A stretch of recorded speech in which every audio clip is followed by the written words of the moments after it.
Sniper's already here. Do you want to go ahead and bring him in? Bring him on in here. Come on in, Sniper, man. Come on in. Sniper, you there? Yeah, I'm here, man. What's up? What's going on, buddy, man? How you been? Just, listening to the show, waiting to come on and talk to Spade and you guys about what's going on. Listening to a little politics there and a little something like that.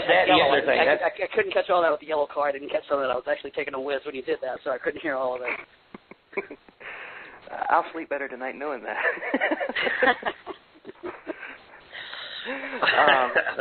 As Will's trying to say, he's relieved to know that you are now relieved. Yeah, right. yeah. Sometimes it's better than anything else. Yeah, you gotta go. Mm-hmm. The worst is when you get the chill halfway through it. Yeah, the piss chill. Yeah, that's You know what? Anyway, I used to jump when I was in the 82nd. I used to jump, and you'd have to hold your pee for like 6 or 7 hours while you're rigged up in your parachute. And they'd say, okay, when you hit the ground, get your weapon to the ready and do all this stuff. And the first thing I always did, I'd stand on one knee and whiz just for 5 minutes, just and I'd get the pistol under the fake and be like, oh, let's do this shit, So then I get ready. That's right. Once again, we'll all sleep better tonight knowing this. Welcome to the Will and Thunder Show. Pissing on tonight's Will and Thunder Show. Woohoo! If you've ever watched Liar Liar, you got to do what you got to do because otherwise, you can be impotent. So they said, So take care of business so you can take care of business. That's exactly it. Well, I'm married, so I don't have to worry about being impotent anymore. Still, as long as there's Viagra and penthouse, I have a reason to live. You know what I'm saying? I'm not really too worried about it. So that's right.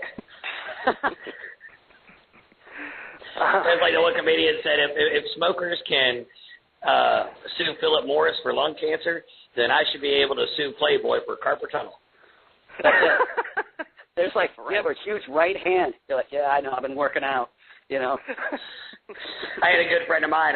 He was out drinking one night, having a crazy night, and actually fell down and sprained his wrist. He come to work the next day, and he's trying to work, and he's got one of them solid wrist braces on, couldn't do hardly shit. I'm like, listen, man, quit being so hard on yourself. It's got the double meaning there. I get it.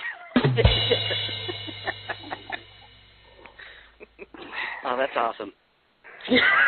Not just good, but good for you. Yeah, well, I talked to Spade this morning a little bit. By this morning, I mean 3 o'clock in the afternoon. He gets up at 1:30 or so. And we were talking about, I don't know, we're doing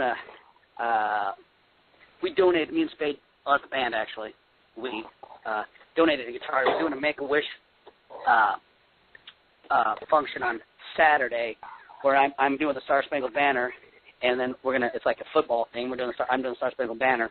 And then they're going to auction off this guitar, and I'm giving 12 free lessons, one lesson a month, one half-hour lesson a month, whoever we get the high bidder, for the Make-A-Wish for these little kids with, terminal disease. Cancer, yes, that's awesome, man. Yeah, well, that's cool. I've never done anything with the Make-A-Wish Foundation, but I want to work with them at some point in the future. Well, absolutely. Go ahead. I was going to say, this is me and Spade's third year doing it, and what we've been doing is we've been donating the guitar, and Spade will do some kind of crazy artwork on it, and we'll try to, get the votes up or the money up. And last year, our super fan voted on it and won it, and it's at his house, and he sent us pictures. And the year before that, I think, it's gone up in value every time. So this year I told him, I said, tell you what, tell him I'll give him some guitar lessons. It's going to get the price to go up so we can get, kids more money.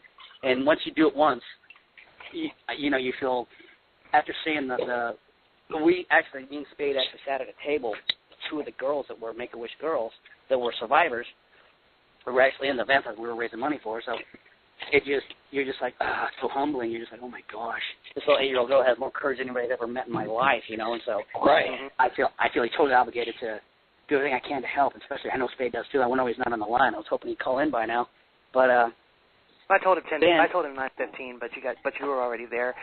We were going to do the majority of the show with you guys on tonight anyway, so I figured you were there. Why the hell not? Oh, right on. But what was weird is last night, Friday, we were playing a show and the Make-A-Wish guy comes in and says, so you're all ready? I'm like, yeah.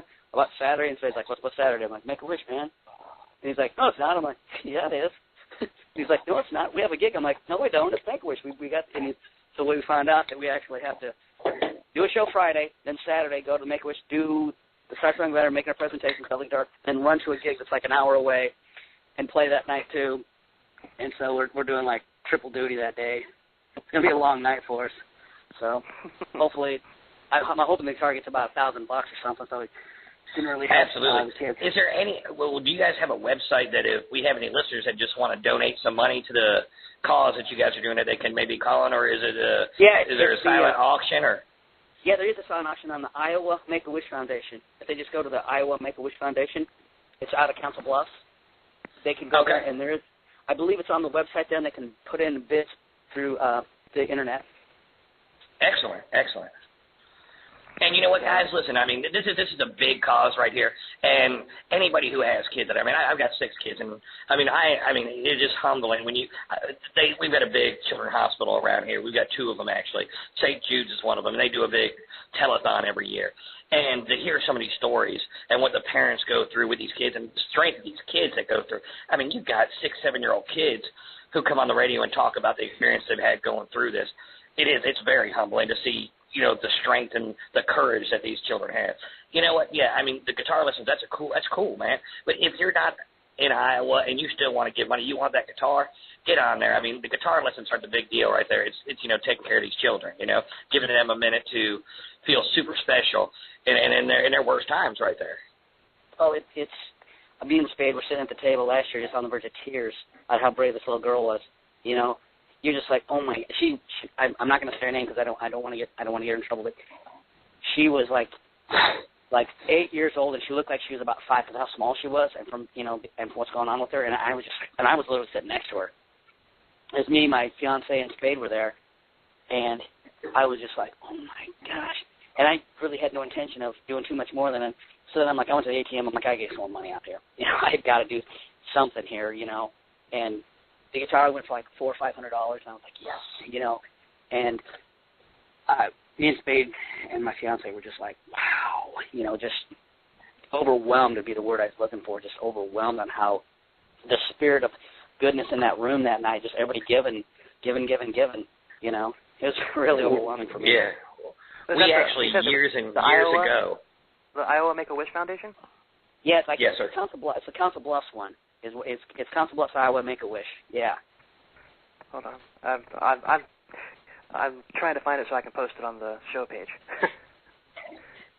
Actually, years and years ago, a band Will and I were in knew a couple that had a very, very sick child, and this little one loved rock and roll music, so we actually did a benefit, and I had an old bass guitar I had, and I played it that night on stage, and at the end of the show, we ended up giving the guitar. We didn't auction off, we just gave it to the little kids, so he'd go on and, play on it and beat on it and have fun with it and, be a part of the music kind of thing he loves. And, that's minimal compared to what you guys are doing. But, it's things like this and Locks of Love and stuff like that that are so important to, keep these kids on track. And, I think they really keep us on track more than we do them. We can stand behind them and pat them on the back and, here's a little money for you, but they're the ones that fight through it, and they're so tough, and they make us sit back and go, wow, Yeah. Look, I'm complaining that I have an hour drive to work every day, and look what you're going through. I guess I need to just shut up and deal with it. Yeah, it makes you realize how, you made it to 35, 40 years old without hardly any scraps, and you're like, you see this 8-year-old kid fighting for her life, and you're just like, wow. And, Sam Spade's really big about, we do a lot of, when we have this residency that we play at this bar in Omaha where we donate a lot of we get sponsors to come in and we do we've done Open Door Mission and France Jams where people bring money and food and coats and stuff on when it's really cold here, and UNICEF and the Blood Drive. We do quite a few here, and that's on our website usually, and we try to always do something besides just, raking dough. It's not like I'm getting rich doing this, but But the point of it is, it's not a matter, you're helping out. You see some issues out there that really touch home to you, and instead of just going out there and trying to be not so, quote, just famous or, you know, be out there with the crowds and the people screaming, oh, look at the band play. You guys like, oh, look, man, you guys want to come see us? You like music? That's great. Do me a favor. If you got an old coat, bring it to me because we need to give it to some people who don't have a coat, who don't have a blanket. Right, yeah, and I don't know what the weather's like where you're at, but I think it's damn cold here, you know, in the winter. And oh yeah, I mean, I'm in Tennessee here. I'm up, you know, West Tennessee, around Arkansas, Missouri area. So I mean, we have our moments where it's I mean, we'll get down to, you know, -10 with the wind chill. Yeah. And the next day it'll be 60, 70 degrees. It's the craziest weather I've ever seen. You have a tornado one day and then snow the next. But I mean, yeah, I mean, it gets cold here, and especially me, I'm a Florida boy, so, you know, you get down to 15 degrees, look, that's ridiculous to me. We have Spade. Hey. Hello. Hey. What's going on, man? What's going on? Hey, Spade, I'm Maybe you're sorry, killing I was it in there. on the show, and they said, come in. And I'm like, oh, Spade's not here. I I'm in call trouble. 915. Yes. I was listening to the show on my phone because I don't get good internet connection here, bro. Oh. I'm sorry. I didn't mean to upstage you there, bub. No, you didn't. Oh, you were doing great, man. I was enjoying the show. I was laughing out loud. I could not find that event on that website. I mean, so what I'm going to do is I'm just going to go on the Iowa page, the Iowa Make-A-Wish page, and just post that on the show page. Yeah, I don't know. I should. Actually, you know what? Let me see that card. I got an invitation from them laying around here. See if the thing Hey, is fellas, on it. I don't mean to change the subject here. I just want to bring up a very important thing. Thank you for having us here. This week we're actually celebrating Sniper's birthday. So this is his big birthday interview. Oh, well, happy birthday. Spill the beans. Thank you. I'll spill the beans. I was not going to say anything about that, and you got me, man. So it's a big birthday show. Thunder, Spade. Let's the three of us sing him happy birthday. Ready? Oh. On the count of 3. 1, 2, 3. Happy birthday. Happy birthday to you. Happy birthday, screw you. Happy birthday, dear Sniper. Happy birthday to you. That was great. That was kind of like, yeah, I think Marilyn did a little bit better than we did. A little bit. Well, if it makes you feel any better, I was thinking about her in my head when you guys were doing that, if that makes you feel any better. Okay, what's your That's favorite called about good you? radio. Keep that to yourself. Yeah, watch the carpal tunnel, all right? Yeah. So, I'm here all week. Cat's out of the bag on that. I'm looking on. I'm sorry. Go ahead, sir.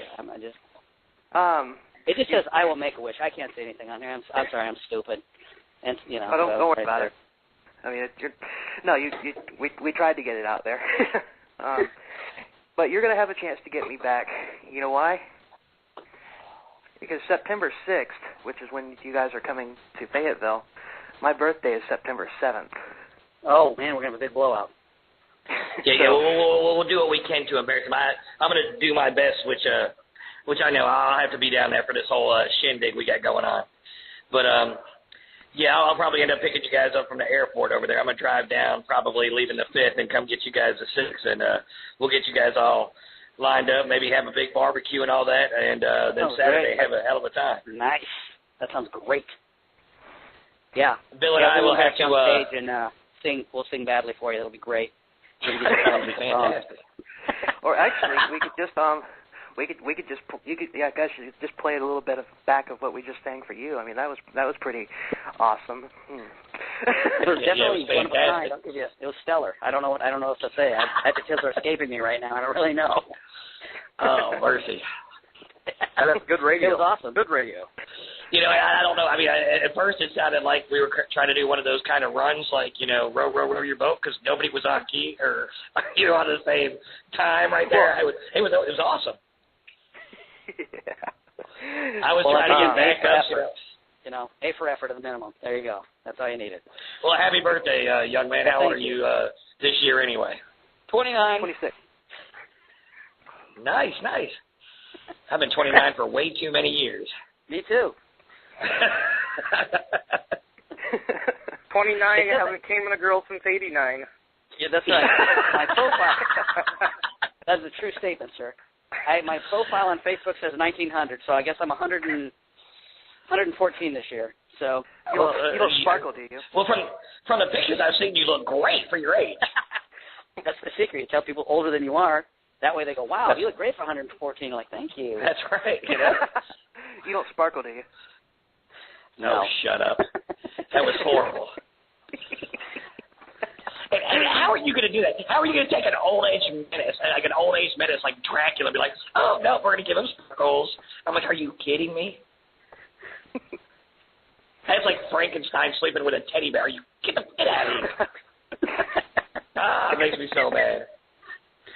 Well, I believe vampires should wear lip gloss. That's just a little thing. No, I agree. Or highlighter, Well, yeah. Well, there should have been some established rules for vampire movies and stuff years ago.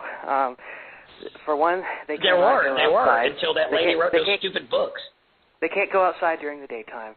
They do not sparkle. They're not cute and cuddly. And the main rule that trumps them all, they want to kill you. They don't eat Bambi. They don't. Right. They don't eat Bambi's blood. Unless we're talking about a ditzy blonde. Well, there are some porns that have Bambis in them. I know that I've seen on the internet. I just don't, That's a different Bambi. Look, I wouldn't mind eating her either, but that's a different situation. Only legal in Europe. Wow, the Hungarian porns they were talking about right there. Wow. Yeah, them are or Mexico. Want to see the donkey show? Yeah. That's not good. Hey, senor, you want to see the donkey show? Not really, thanks anyway. Yeah. No más cerveza. Anyway. Wow, where this show goes amazes me sometimes. We were just on Make-A-Wish Foundation and went to donkey shows in like 10 minutes. I mean, really?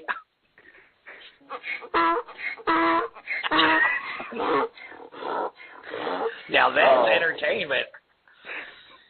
Wow. Yeah, that there's awesome. That's some high quality. Bill. Exactly, Bill. That's the best time you've ever played that soundbite right there. The Absolutely. best ever. Oh, mercy. Wow. You guys want to... Well, for any of our first-time listeners, welcome on in. Hope you're enjoying things. Yes. Let's go ahead and play the first song. Yeah, let's take a break on that note, and we're going to play a song here from 3D In Your Face. In Your Face has no meaning like what we were just talking about. But anyway. As far as you know. Maybe. Okay. This first song. I haven't had this much fun since my bar mitzvah. And you're not even Go ahead, Bill. Okay, tell us about this a little bit about this song. It's Forbidden City. This song we kind of wrote. It was one of the earlier on ones that Sniper he brought in the riff, and he brought the riff to me, and I go, I got that. I know what I want to write. And I wanted to write something that didn't really rhyme, and it was kind of outside of our box.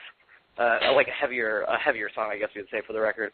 So we kind of just it fell into place. It came from this movie with Jackie Chan, and I think that in the movie he goes to the Forbidden City, and I think I ripped off the title from it and wrote the song about kind of a necropolis or the city of the dead, and we are the gatekeepers of the rock and roll city of the dead.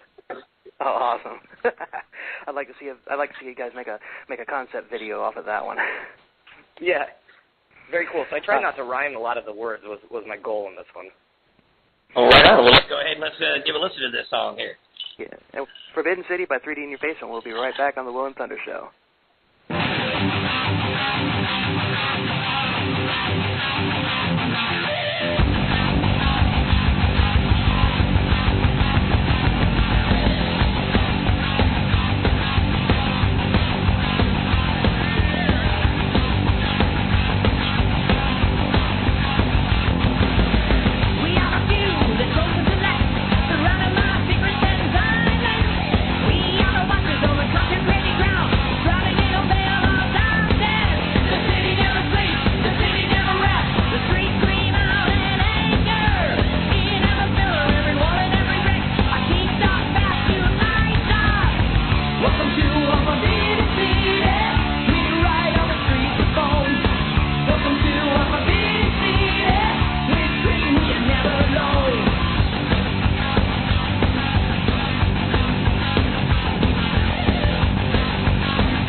All right, welcome back to the Will and Thunder Show.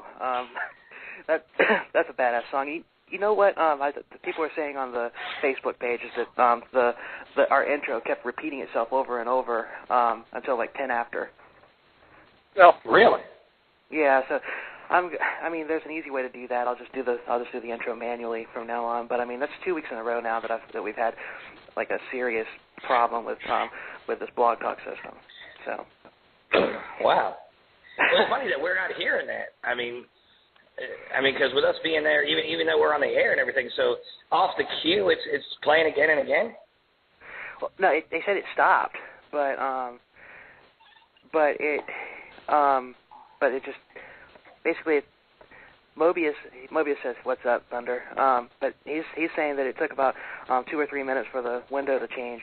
Then an arrow came up to the screen, and then Rick says that the intro kept repeating itself until around 10 after. Oh, wow. Well, are you guys out there that are listening, that are sitting in the queue or listening online, we apologize for that. We're going to have to get with the people here on Blog Talk Radio and get some of these kinks figured out, because it's been 3-4 weeks now that we've had some issues in the intro to the show right here. So hopefully we can get these figured out. And Mobius, thanks for saying hi, man. I'll give you a call either tonight or tomorrow, man. It's been a minute since I've talked to you, but anyway, yeah, absolutely. We'll look into this and try and get this figured out, because we've only got 2 hours, man. I mean, not like you really missed anything, but I'm just kidding. Oh, yeah. Well, I mean, there's we were talking about urine for the first 10 minutes, but anyway. There's things that we can do, and I need. We'll get it figured out for you guys. Yeah, don't need to hear any behind the scenes drama with the show. Exactly. That just pissed me off, because 2 weeks in a row something serious had happened, but oh well. Well, on a different note, guys, great song, man. I mean, I love your guys' style, man, and the guitar playing. It's just screaming, man. It's ridiculous how good you guys really are, man. I love it, man. I love it. Careful, my head's going to get too big to fit in this room. I'm already egotistical. You're going to make it worse, buddy. Be careful. Look, man, it's a guitar player thing. I'm used to it, man. And I'm short, so, I can just duck up underneath it, That'll work. But, yeah, no, you guys are really good, man. I can't wait for you guys to come down to Fayetteville and be in the crowd right there, side stage, and listen to you guys just knock it out of the park, man. You guys are phenomenal. And I love, as I said last time, how you guys stay tried and true to this whole thing and live the life, and man, just love that style of music. I mean, as I said back then, man, my first CD, first CD, not CD actually, it was one of the first cassettes I ever owned was Poison, man. Loved them. That and Cinderella, and you guys are right on track with all that. Love it, man. Thanks, man. Well, so, want to do a little shenanigans? We can do some shenanigans. As if that first bit wasn't shenanigans. No, that was pre-shenanigans. This is going to be the real shenanigans. So, anyway. Our shenanigans are cheeky and fun. Yeah, I mean, his shenanigans are cruel and tragic, which makes them not shenanigans at all, really. I swear to God, I'll pistol whip the next guy that says shenanigans. Shenanigans! Shenanigans! Are you little?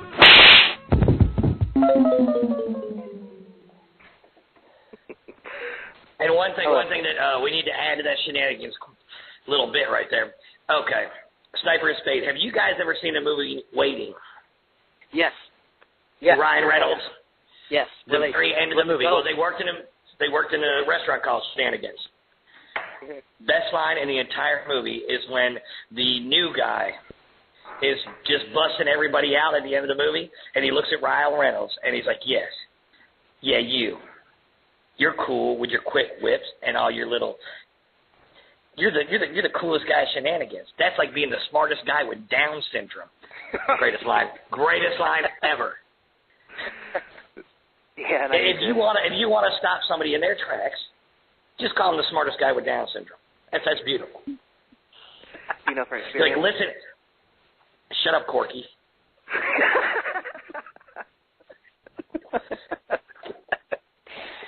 Oh. Yeah, come back from that one there, Cupcake. All right, you got one now? Anyway. Okay, well, the whole idea of the shenanigans section, and actually we're going to do kind of like a shenanigans show, where we're going to talk about 3D in your face, and we're going to talk about them coming down to Fayetteville. We're going to play some of their music, but we're just going to talk about anything and everything tonight. You know, a little bit maybe about this relation. If you want to call That's in, it. call in 646-716-6135. And if you're in the chat room, call us too. I mean, well, nobody's really talking in the chat room, but who cares? Yeah, call in, type something into the chat room, do something. Because you never know when you're going to be in a McDonald's and a topless hooker comes running in and starts stealing ice cream. Exactly. I saw that. What city was that in? That was in Florida. It was in St. Petersburg, Florida. Proud. Have you ever noticed that whenever there's a story like that where the police and McDonald's and McNuggets are involved, it's usually from Florida. Yeah, or a crazy guy on bath salts eats somebody's face. It's Florida. Yeah, it's Florida. That's our home. Must be the water. I don't know. It's so sad because that's where we hail from. We love Florida so much. And we understand there are towns like that close to ours that, I mean, you wouldn't be surprised if you heard a story like this. But, I mean, yeah, every time there's something wacky in the news. Like, yeah, in Winter Haven, Florida. And exactly. St. Petersburg is Tampa. It's like right across the bay from Tampa. So, I mean, well, it's not let's exactly elaborate on this story just a little bit. Yeah. Basically, there's video going around. I'm going to post it here in just a few minutes. I'll have it up on the show page here at some point. But basically, it's camera footage from inside the store where this woman wearing nothing but a G-string, literally nothing but a G-string, comes running in and starts screaming, starts like knocking the cash register over. She comes behind the counter, starts throwing things all over the place, gets into this the cooler and starts pulling stuff out and throwing it on the floor, and nobody wants to come up to her. I don't think I would either. I might catch something, but she, and then she like actually runs out of the view of the camera and into the kitchen, and that's like the last, that's it. Well, I read the story too, and she ends up, the way she ends the situation now, they don't say if she was arrested or if they ever found her or what. She ends the whole situation by sticking her head under the soft serve ice cream dispenser and pulling it open and filling her face with ice cream. I think we've all been there. We've all been there. Yes, usually when I do that, it's at a buffet when you can get to the ice cream dispenser without going behind the counter. And I don't wear G-strings. I wear more the bikini kind, but they stopped selling ice cream after midnight. I don't understand why, but that's when the strippers get off work. They want the ice cream, they stop selling it. At least now McDonald's has the integrated menu where you can get breakfast, dinner, and dessert after midnight, so they might not have this problem anymore. Don't tell me they ever had to call the police because of you there, Thunder. Because I know how it goes. No, not at McDonald's. Not at McDonald's. What? I know how you are about your nugget. Yeah, I got your chicken McNugget right here. All right. You want some special sauce with that cupcake? Like, well, why are you jumping on me right there? Slow down, Turbo. All right. Well, what else you got to talk about? What other stories have you noticed in the news today? Well, I just threw one out. Keep me out of this one too. What about Spade or Sniper? You guys got anything? Well, we played a pretty killer party. We played a killer gig last Saturday. It's pretty cool. We're in what's the name of that place, Spade? I can't remember now. Wayne, USA, Wayne, Nebraska. Wayne, Nebraska. You played in Alaska last week. Did I hear that correctly? No. Wayne, Nebraska is about. Oh, I thought you said Alaska. I'm like, well, wait a minute. That's a ways away. That's a hell of a travel right there. Yeah, we'll play anywhere. Our bags are always packed, but it was like 1,500 students in togas. Nice. Drunk fest at this place, and it's a weird story, but it was pretty cool. I mean, it was really hot in there because everybody was drunk as all get out.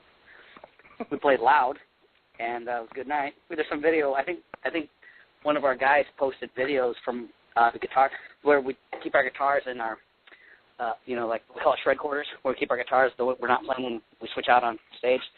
So he did a handheld camera from Wayne, and it's just, it's literally just people as far back as you can see, and them throwing drinks and just everything possible, just wearing togas and getting like stupid crazy. Straight up rock and roll college party.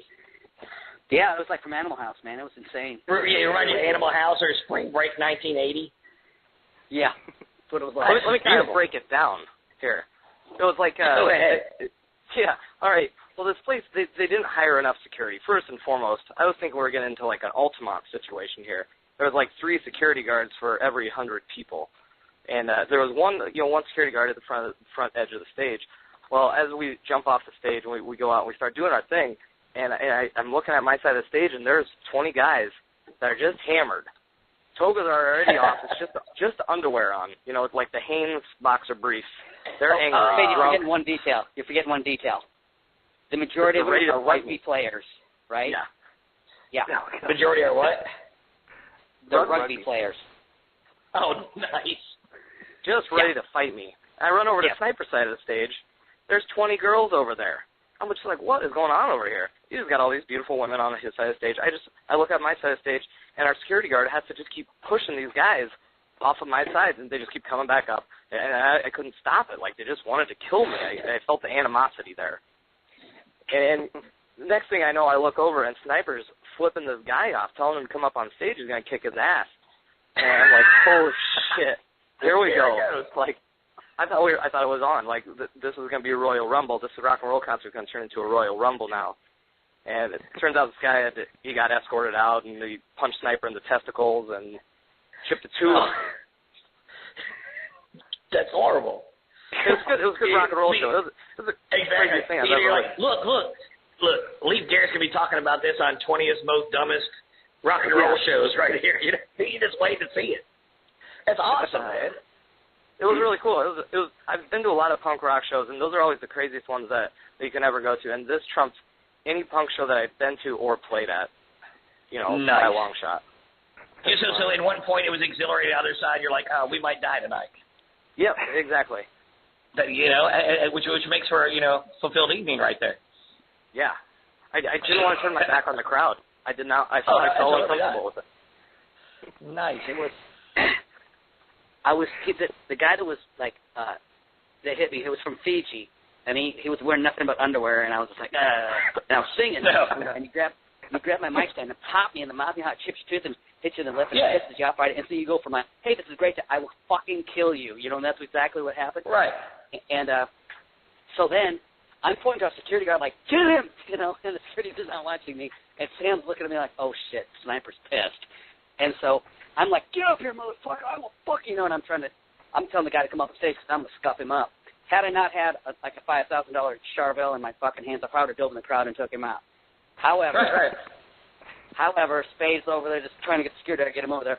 So our security guy, who's about 6'5", pretty tough guy, went over and had some words with him. And then they got the other security guy over there to get him from the front of the stage because I wanted to fucking kill him, but they just moved him to the back of the room or somewhere else. Right, and then, right. Spade, you take over from here because I didn't really see what happened after that.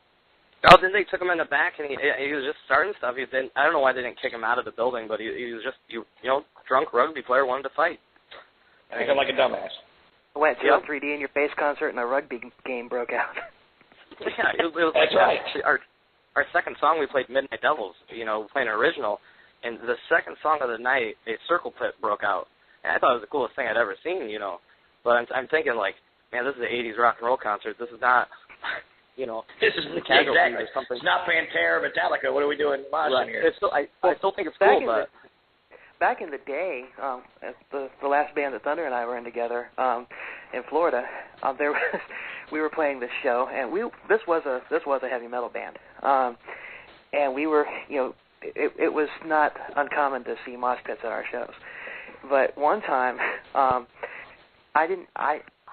it was a song, one of our heavier songs that I did not play the guitar in, so I had set my guitar down. I'm just there, and this big old pit, and all of a sudden I see this guy, this guy that I knew in front of the stage and everything. And I don't know, he didn't piss me off or anything, but I just dove off the stage, head first off the stage, with my arm up and my from my elbow to my wrist tucked in, and it kind of looked like the flat part of a chicken wing. And I clocked him like right in his, right in his neck with all of my weight onto him, laid him out cold. And then from then on, that became known as the flying chicken wing. Nice. It was quite fun. Well, later that show, and not using a wireless at all, I had, I don't know, like 25-foot cable. I jumped into the mosh pit with my bass still on, right in front of the stage, and I just tucked it up to my neck and was playing, and just bumping people off me. It was so much fun, man. That was one of the greatest shows ever. I mean, But speaking of crazy shows like that and people getting up on stage, we were talking about a band that we have seen, or Bill's seen a couple times. I saw them once, and their lead singer passed away a couple weeks ago, the band Guar.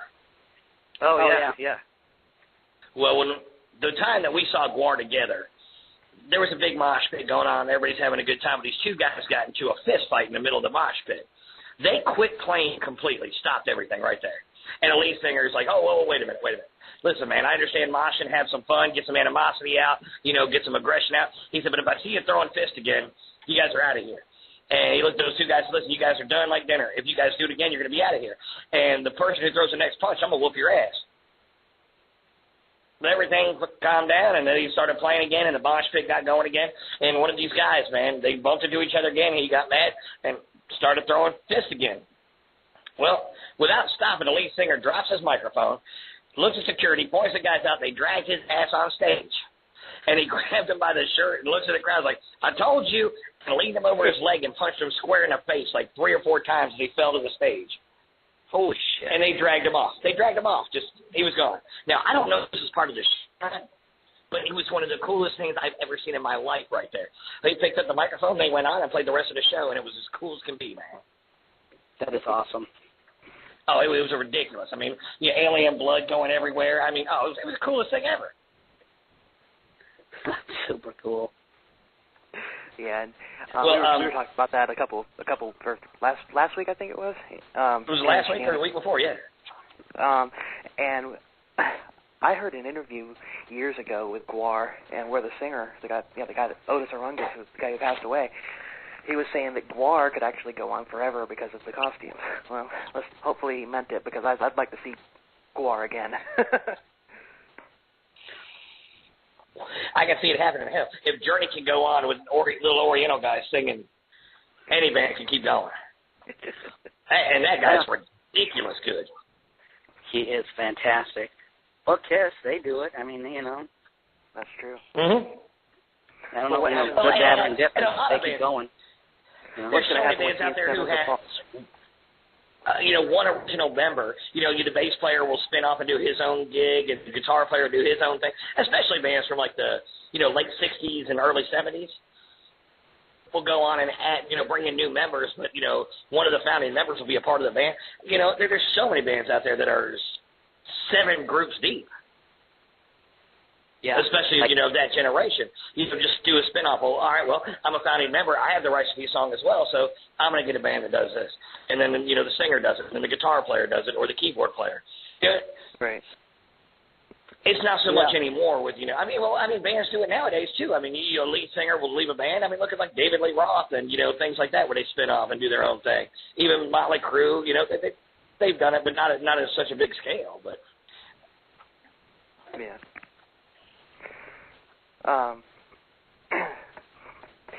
Looking at it, speaking of, weird stories, I found this other one. There's a nursing home in New York that is being sued because they're hiring strippers for their patients. Look, man, that's where I need to put my. I got no problem with that, dude. My grandpa, look, I loved him to death, man. He kind of reminded me of Jimmy Stewart, the way he talked and acted. But he was always a little dirty son of a bitch, man. Just joking around. He'd look at my grandmother. I mean, I remember being 10, 12 years old at my grandparents' house. He'd look at my grandmother and be like, hey, Rita, you want to go take a nap? And at that time, I didn't realize what he was talking about. And now I'm like, oh, really? Come on now. I'm sitting right here, But I mean, I'd sit there and watch HBO, and they had that burlesque show that used to be on HBO, and I'd watch that with my grandma. I'd be like, oh, yeah, look, I'm at Grandpa's house. I get to see some movies tonight, But, I mean, it's no big deal. Look, man, you got Parkinson's. He's not going to remember tomorrow. He's got that shaky hand. He might as well use it. Come on now. I pose a serious question. Do they supply porn at the nursing homes? They should. They should? Why not? Sure, why not? Well, I mean, think about it. I mean, they're people. They're people. I mean, I'd like to think that that if I make it far enough to where I'm actually have to go into a nursing home, I'd like to think that I'd be able to sit there and jam some freaking heavy metal music if I wanted to. Do you stash it under the bed that goes up and down, like under the mattresses, or what?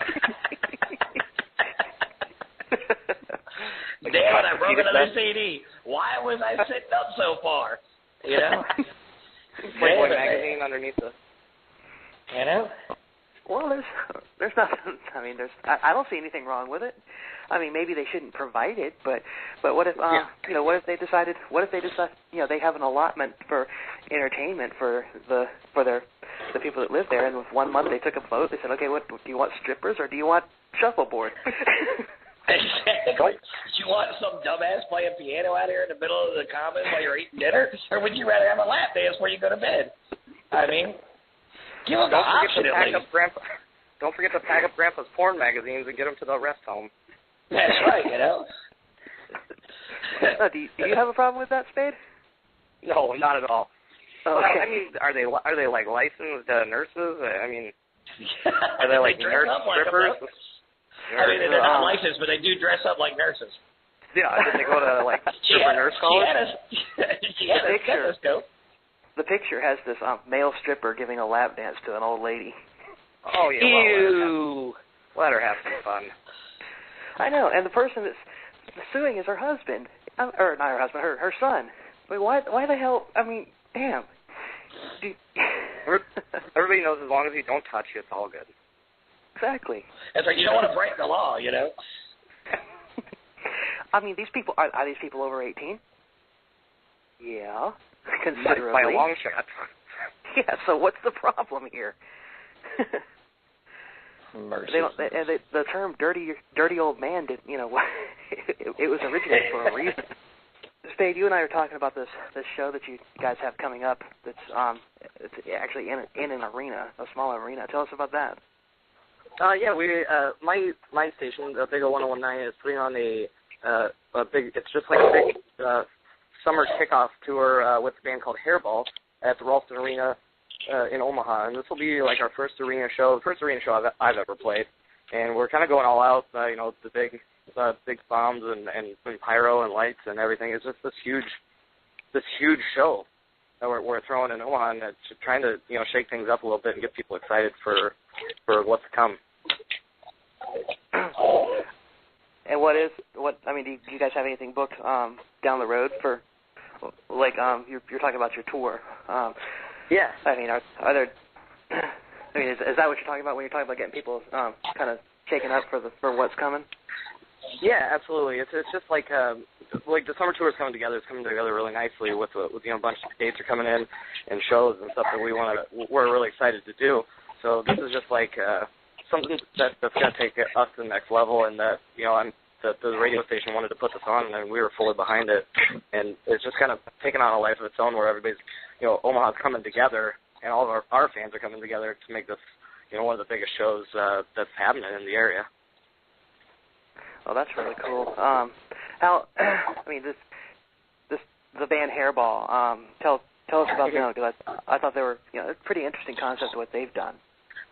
Yeah, they're like it's kind of I've never seen them live. I've only seen videos of them, so I can't really say. I hear they got 3 different lead singers, and they each dress up like say like Gene Simmons or Freddie Mercury or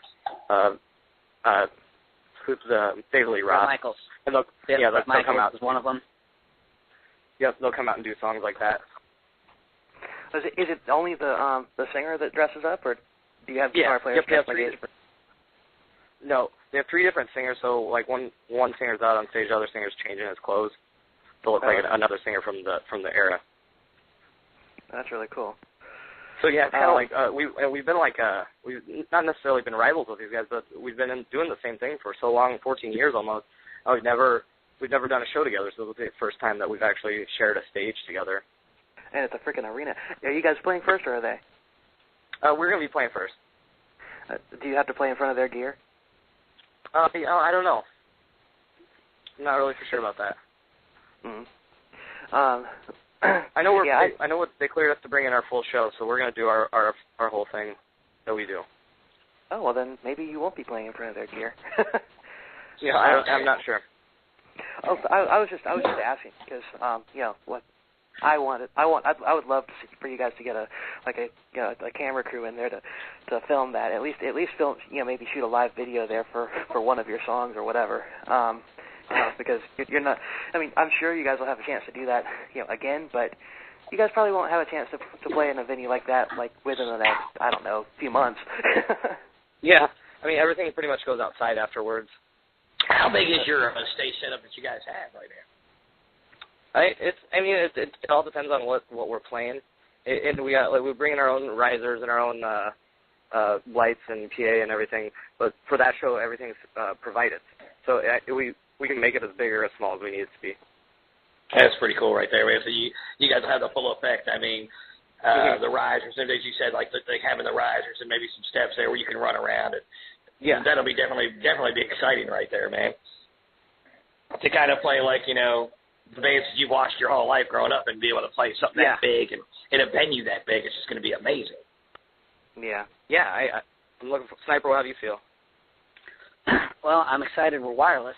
I just want to be loud and huge and jump around a lot and play some like killer guitar. I mean, Spade and me both had the mindset that's like, doesn't matter if there's 3 people or 3,000. We want to give them their money's worth, because absolutely. I mean, how many times have you gone to a bar or I see a band and they stand in place and you're like, what the fuck, man? Can't you be excited about the music? Even if it's your favorite band, you go, they kind of stood around a lot, And so, I mean, we talked about this before where you go see a band and you're like, so they're playing the songs, but they don't even have any energy. It's just a paycheck to them, And you're, exactly. So, or you go see a band that you love on the radio, and when you go see them live, they put so many effects into their music that they don't even sound the same. You kind of feel cheated and sold out, It's like, oh, really? Not what I was expecting. Yeah. One thing about us is we really, I mean, I'm just that Spade. I play loud. I mean, I don't, we just play loud, and I like to have we're real raw live, and that's what we shoot for. I mean, we're not polished like Dream Theater or anything like that. We play raw. We make mistakes. We jump around. We have fun, But it's rock music is not meant to be perfection. It's meant to be raw and dirty. You know what I mean? Right. So absolutely, when you play music, it's like taking a gambler a chance because you're I've never seen Eddie Van Halen play a perfect show, and I'm sure he never has. So I'm like, of course you want to go and do the best you can, but you want to have fun, and if you make a mistake, oh well, it doesn't matter, keep going. It is what it is. Exactly. Well, I don't want something to sound just like the album, right? Because how do you how do you know that what you're listening to isn't the album? Right. Well, you may as well watch YouTube then. Right. I mean, that's one thing about guys that I grew up listening like Eddie and Randy and George Lynch. They extended their solos into these cool and jams at the end. You're like, yeah, that's cool. You're like, fuck yeah. When Dawkins' album, yeah. Oh, sorry. When Dawkins' album Beast from the East came out, I mean, I was really surprised at just how live that one really was. I mean, it almost didn't really do itself any justice because of the fact that there was it was completely raw. There was no, nothing in the background. It was just the guitar. Whereas, like on the album, you'll hear, like a rhythm guitar track when the guitar player's playing a solo. When you're in a 4-piece band where the singer doesn't play, but for that album, it just didn't really translate very well. But I've seen Dokken in concert where it did. So, what did you think of Beast from the East? I thought it was raw. I'm with you on that. I'm a giant George fan, and I'm with you on that 100%. I was like, oh, but then when you say that, I've seen some clips of Van Halen from their heyday, and you're like, oh, wow, But when you're there at the concert, you're like, man, these guys rock, And maybe it's because the speakers and the computer or your roommate doing it justice, and maybe you not get the vibe of the live feel, because I've never seen Eddie put on a bad show. Every time I've seen he's live, he's fantastic. But you listen to him on some of these 2004, 2008, clips on YouTube, and you're like, hey, Yeah. You're not really sure how to take it. But, well, I mean, the same could be said for every band out there. I mean, you go, I've seen a clip from the Electric Boys playing somewhere, and it was dreadful. I'm like, oh, my God. And I love that song, Lifts and Hips, And you hear him play, I you're like, that song just the other day. yeah, great song. And then you hear him live, you're like, it is. Wow, that's terrible. But I was, I just had a brain fart. Oh, I'm talking about YouTube and stuff. YouTube is, I don't know what anybody else thinks about this, but I've kind of come to the realization that YouTube is kind of doing a disservice because, like, for example, one of my favorite bands is Queensryche, and I got all caught up in all the drama and all the crap going on with them changing singers and all that stuff, and the new album coming out. And every time somebody would put a performance from various concerts onto YouTube, I'd watch it as soon as it came out, watch it 5 or 6 times. Now I've seen the whole freaking set list that they're touring with, and if they came, I probably wouldn't be all that excited to go because I've already seen the set. Yeah, what the best thing for YouTube for me is when I don't have a recording of the song and I want to learn it, I can go there and get it for free and be like, oh, that's how they're doing. And then you get an idea for endings and stuff. And for me, like some of the older stuff, Van Halen, Doc, and Motley Crue rap from the older stuff when they were in their heyday and their live performances and they were sounding really great. I love it for that. For the new stuff, yeah, I'm with you. I just, you know what?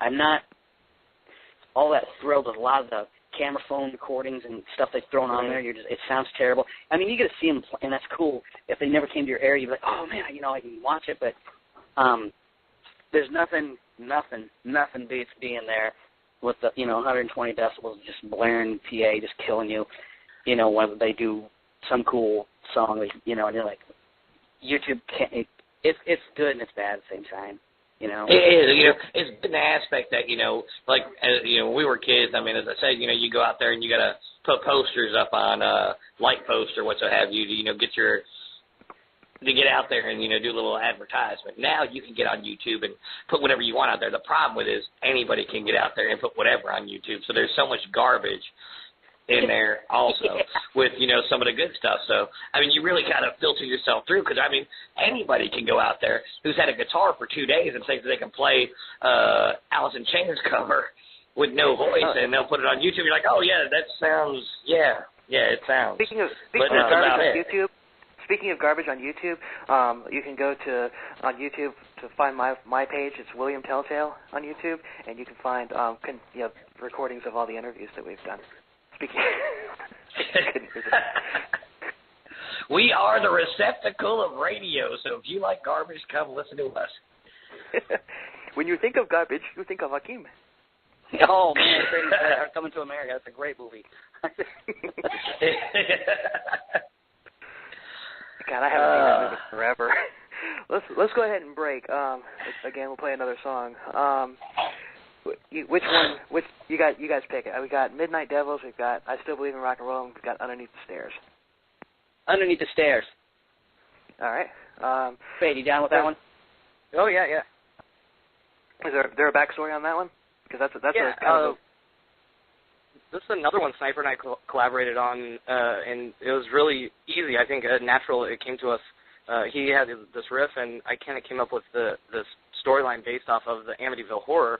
Well, and the movie that went along with it, and how we'll take you down to hell underneath the stairs, and hell is kind of our party, and the whole thing is kind of it takes place coming from the other side, looking at it from the other side, not from the victim side, but from and not necessarily the killer side either, but from a positive standpoint, I guess you will. Not saying that kill those people is a positive standpoint, but it's just a different way to look at it.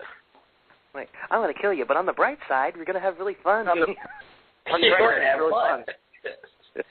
Yeah, Amityville Horror, man. I remember watching that as a kid. The one scene that really got me is the window scene right there with the hands in the window. Oh, to this day right now, dude, when you sit there and you put your hands on a windowsill and you're like looking out the window, you're like, maybe I shouldn't do that. Maybe I should put my hands right there. Exactly. Yeah, it's one of those movies that just kind of sticks with you, kind of like the poltergeist and the chicken thing right there.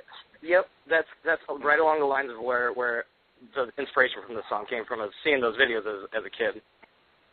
Well, cool. Let's play it, and we'll be right back with 3D in Your Face on the Will and Thunder Show.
Welcome back to the Will and Thunder Show.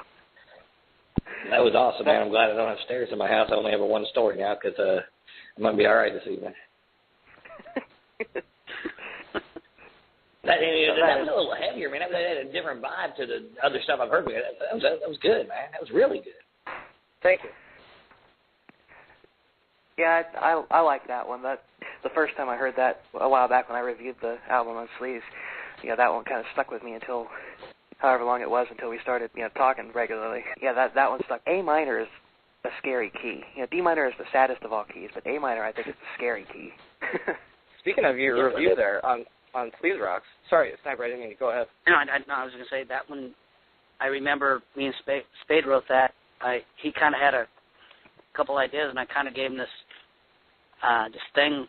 I'm like, what do you think of this? And he was like, yeah. And then I dirtied it up a little bit, and then when the chorus came, we changed it a little bit, and then there's a weird part in the middle where after the guitar solo, we do a complete different vibe of the song, and it just came together in one. We worked on it for about 10 minutes one day, and then we were rehearsing at 3D Mansion West, and it just came together, and then we just that one was one of the songs that came together. It was just boom, boom, boom, boom, boom. Sometimes you wrote that while you were in the studio? No, we and Spade actually worked on that at a rehearsal one night before. We normally practice a couple nights a week, and that's when me and Spade usually bounce ideas off each other.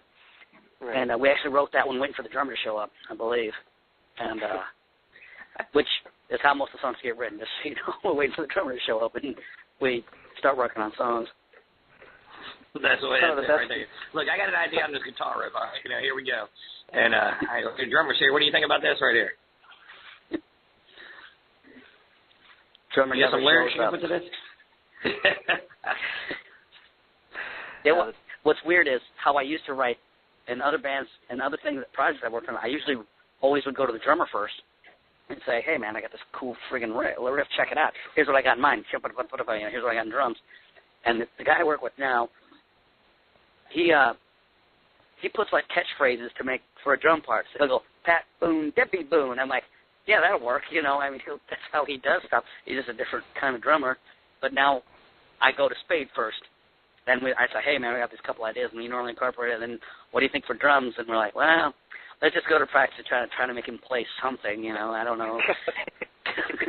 But in his defense, he's like Keith Moon in a lot of ways, and so I dig that. But it's he'll play something one time, and then we'll play it 2 minutes later, and you're like, what happened? That's nothing like you played the first time. It's I'm just checking out the room, and and you're like, what? You're you played like you had it before. It's well, I'm just checking out a few things out. You're like, yeah, this is another song for no reason. Just start doing halftime. I'm like, what are you doing? He's like, what? We're like, don't do that. Just play it straight right there. He's a great dude though, but he's just blatant funny. What can I tell you? It's so crazy because people don't realize how much different drummers are. I mean, a lot of people who aren't musicians can listen to, all different kinds of bands. Like, oh, it's just a drummer. They're just, banging on this snare and the, bass drum, whatever. They're just keeping beat. It's so much different, when you're a musician. I've played with so many different types of drummers right there. I played with one right there, which drove me crazy because he never played the same thing twice. Never. And as a bass player, I'm trying to follow him and, keep the melody going. But, when I think, all right, we got something worked out here, this sounds good, I'd go to do a run or something, and he'd play something totally different again. I'm like, dude, give me some consistency here. Give me something here to work with. Yeah. And then he had nerve one time to go, oh, you don't know what you're doing as a bass player. I'm like, are you kidding me? I was like, if you could play the same beat twice at the same speed, we might have something going here. But I cannot read your mind. Look. That guy never got to play a show with us, so it's no big deal. No, he didn't. But look, he drove me so crazy. It was for 3-4 weeks, we were trying this guy out, and it was just so ridiculous. I was just like, look, man, if I could have taken my bass guitar off and swung it and hit it in the head with a baseball bat, I'd have loved it. It was just so, he was just one of those players that had no concept of consistency. It was different every time.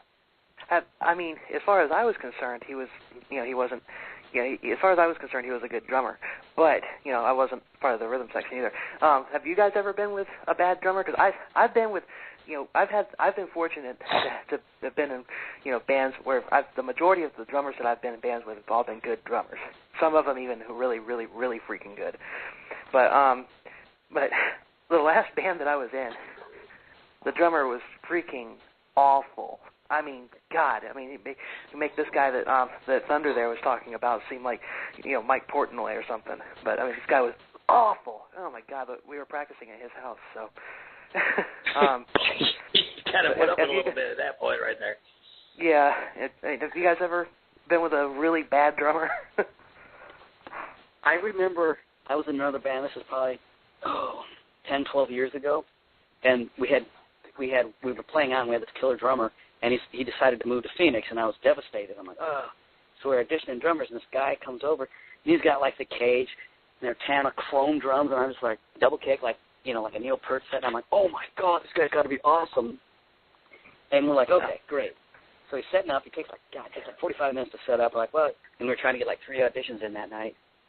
And he's like, okay, I'm ready. What song you want to do? And we're like, well, we gave you a list. You tell us what you want to do. He's like, all right, we'll do this song by Metallica. And I'm like, okay. He's like, how's it start?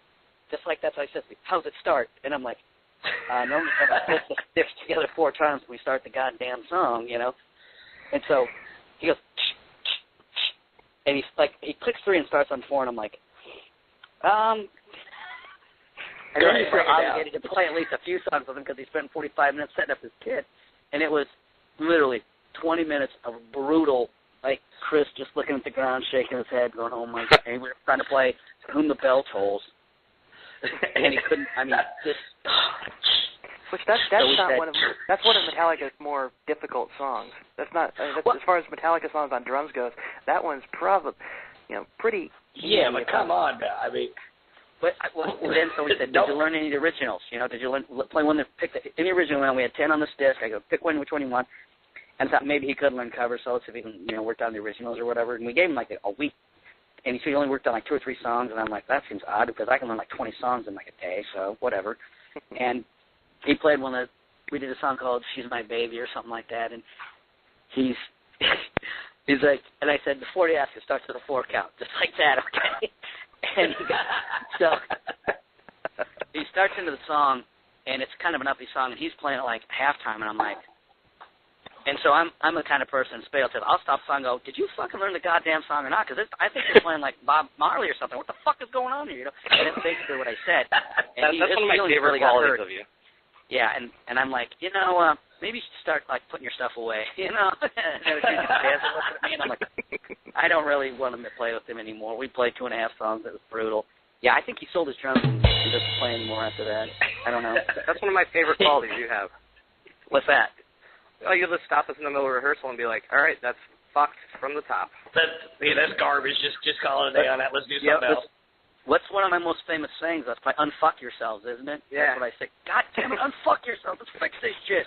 Yeah. Unfuck yourself. I love that. I'm going to steal that one. That's one of the things I miss the most about being in a band, is being in a room with 4 guys, and just having those moments like, are you fucking kidding me? Yeah. You guys are still playing. That sounds like garbage, really? Well, and then getting into it, breaking it down, just having that fun. It's kind of like you see guys that talk about going out, they're wearing their little Nike shirts and like, oh, yeah, we spent 12 hours on the golf course today. We played 18 holes. It was the 4 of us, had so much fun. I'm like, you don't even know, man. Get a garage and a guitar. That's fun. Yeah. That's fun right there. It's that same thing, man. That's what I miss the most right there. It's not even playing the shows. It's that, 2 hours you have 4 or 5 times a week where you're sitting in there and just shooting the shit and having fun and creating shit. All the farting jokes and everything else. Yeah, that's exactly. Did you guys ever have any songs that, or do you guys have any songs that just aren't, for whatever reason, are never played the same way twice? Because Thunder and I had this one ballad. It was called "Solid Walls," and for whatever reason, that song, the first verse was the same. The bridge and into the chorus was always the same. The first time around, but from then on, it was always different. Either we would do the just something that we could never, but we would go out and we would play that show, that song at shows, and we would all be on the same page with it, regardless of how the hell we played it. We got around to recording. We were in the studio. We tried to record that song, and we're like, does anybody actually? That's when we realized that we never played it the same way twice. We're like, does anybody actually know how this song actually goes? Nice. Actually, there's a lot of songs we play that we don't play the same way twice. probably because, well, Spade, you want to give me absolutely. A lot of it is, we'll sit there in rehearsal and we'll be like, okay, here's how we play these songs. We'll listen to the record, and we'll all rehearse and do. But once you get up there on stage, it becomes the unknown. So you're relying on what you had learned and what you practiced, but it never happens that way. As a live musician, there's always the unknown factor of adrenaline. Some guy's feeling sick. What's happening in the crowd. So I think every song we play different, and I think as a musician, you're like, unless you're running backup tracks or quick tracks, every song is going to be different than you played it the last time. Well, I mean, I mean, you got a basic skeleton to your song, but I mean, if you're a true musician, I mean, a basic skeleton's one thing to a song, but you know what? Right. You never know what's going to happen. There can be, especially with a guitar, like simple as a guitar string breaking. Well, I got to change up the solo now. I can't stop right now. I got to do what I got to do. So I'm going to change this bridge up a little bit, or I'm going to do this, I'm going to do that. And if you guys know each other well enough, everybody's going to kind of follow suit right there. Right. Yeah. I got some buddies of mine around here that really good musicians, man, and they do a lot of, they've come up with a lot of original stuff they're doing now, but and they thrive off that. They tell you straight up, well, you're going to come see me play this week. But if you see me 2 weeks later, you're going to hear the same song. The bass is going to be the same, but the song might be 2 minutes longer next week because, I might have a guitar solo that goes over a little bit here. Mm-hmm. Or this is going to change up a little bit just because we feel it. This is what's happening with the crowd right now, so we can extend this or maybe shorten this, or it all depends. And that shows true musicianship there when you have that ability to change the song up just a little bit. Well, there's a couple songs that we do, and I know I'll name one, and Spade will just kill me for saying so. We do Yankee Rose by David Lee Roth. Yeah. And the beginning is not bad because I kind of fool around with my wah-wah pedal and do some Jimi Hendrix stuff and some cool, and then we start on the song. But the end, I make on a tangent and start humping my amp with my guitar and spin it around and do a couple things. And Spade's in this part that wears his hand up, but I'm just like, I don't mind because I'm all right, And he was looking at me with some deer in the headlight. I was like, come on! That ending bass riff just kills your hand. And I understand what you're saying right now. When you, as a bass player, when you're playing that one riff over and over again, I mean, you just try it so hard. They just keep going and going and going. You're like, listen, man, this is not the fucking Hotel California. Enough's enough, all right? I played this riff enough fucking times, all right? Look, my hand's cramping. My shoulder's getting tired. Enough's enough. This song does not have to be 14 minutes long. Thank you, Iron Maiden. We appreciate it. Thank you. All right? So you go to the doctor. Basically, that's what happens. That's what happens. You go to the doctor, and the doctor, you're telling the doctor, like, look, I'm in a band and I'm the bass player, and he's going, mm-hmm. Yeah, whatever, hustler. Yeah, exactly. Which is bullshit because you know what? And God love those old school songs like that who have that 27 guitar riff where you guys have fun playing it, but we're playing the same fucking thing for 30 minutes and like, really? Are you fucking kidding me? And that's what which one of the bass players who I appreciate but do not love, Billy Sheehan. That's who you want to turn into right there. You're like, all right, fuck it, I'm going to do a solo now, you motherfucker. It's my turn. I've been playing the same 3 notes for 30 minutes while you're, all right, Eric Compton, it's my turn. You guys don't understand that. You're like, oh, yeah, he's just a bass player. Yeah, fuck you, all right? Look, you know what? You know why you girls like us more? Because we have stamina. I wasn't aware that girls like better rhythm and stamina. Huh? I said I wasn't aware that girls like bass players better. Girls don't. They don't tell you that. They still want to, keep your ego going. All right, look, we got better fingers, better rhythm, and we've got longevity. So shut up.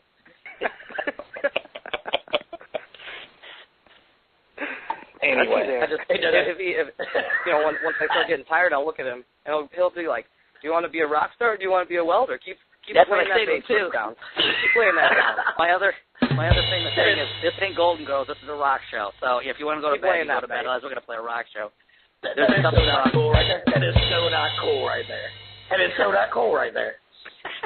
But here's the thing. I change this. I play a lot of different stuff every night. I rarely play the same thing twice, and that's probably because the guitar players I grew up with, in particular Eddie, used to change his solos around all the time and just have, and that's what I do just to make it fresh every night so I don't play the same thing night after night after night. Because, you think it's boring, So and sometimes I do longer solos, and sometimes I do shorter solos. You know, at the end of songs or whatever, if the crowd's really dancing to the like AC/DC or something, I'll do a longer solo. You know, at the end of the song. Or if they're like nah, then I'm like, oh, let's go to the next song, guys. You know, but there's only a couple that Spade really starts getting worn out on. That just happens to be one of them. I'm trying to think of the other song he doesn't like to play.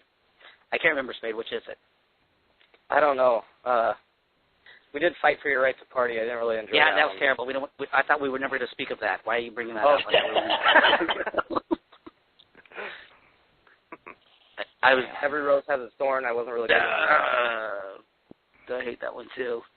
Really, it's really not that bad as a bass player. You know, but there are those moments there where you're like, all right, you know. And it's great being a bass player, because if you're a true bass player, there's just nothing wrong. I mean, when you're sitting there and you're just playing with the drums, and you have your moment there anyway.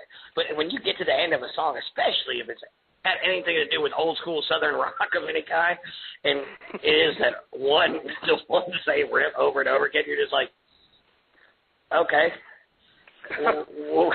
Okay. Are you like done that yet? song, like that song, "I'm Your Captain." Oh my God. The song's like 4.5 minutes long, but the ending part of it, where it just repeats one line over and over again, is like 12 minutes long. Brutal. And that's the studio version of it. That was an encore. We'll see, and they do that over and over and over. People start clapping more, and the bass player is just shaking his head like, no, stop clapping. For God's sake, give me a minute. I'm ready for the bow. Do the bow. Exactly. He's looking around like somebody got a track here. Can I just pretend for a minute? Let's go ahead and play another song. We've got about 19 minutes left before the the overtime kicks in. But so Midnight Devils or I Still Believe? Spade, your choice. I want to hear. I'm sorry. Go ahead, guys. What would you like to hear? Will and I were talking earlier about I Still Believe, and is that the anthem one you were talking about? I Still Believe Rock and Roll. Yeah. Yep.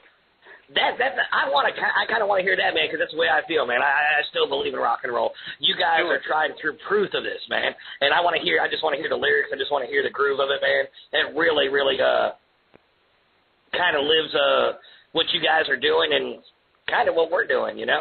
Well, that's a long song though, but we'll do it, and we'll just let everybody know there's right at midnight Eastern or 11 Central. The audio feed's going to go off, but if you're on the phone with us, you'll still be able to hear it. Now, the number to call in is 646-716-6135. If not, the rest of the show will be available on the archive by clicking the same link that you found the show with in the first place, and then sometime tomorrow or next week or whatever, I'll have it up on YouTube as well. But anyway, this is I Still Believe in Rock and Roll by 3D in Your Face. We'll be right back on the Will and Thunder Show.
All right, welcome back to the Will and Thunder Show. That was I Still Believe in Rock and Roll by 3D in Your Face. Kind of ironic that we would choose that song after we were just talking about long songs.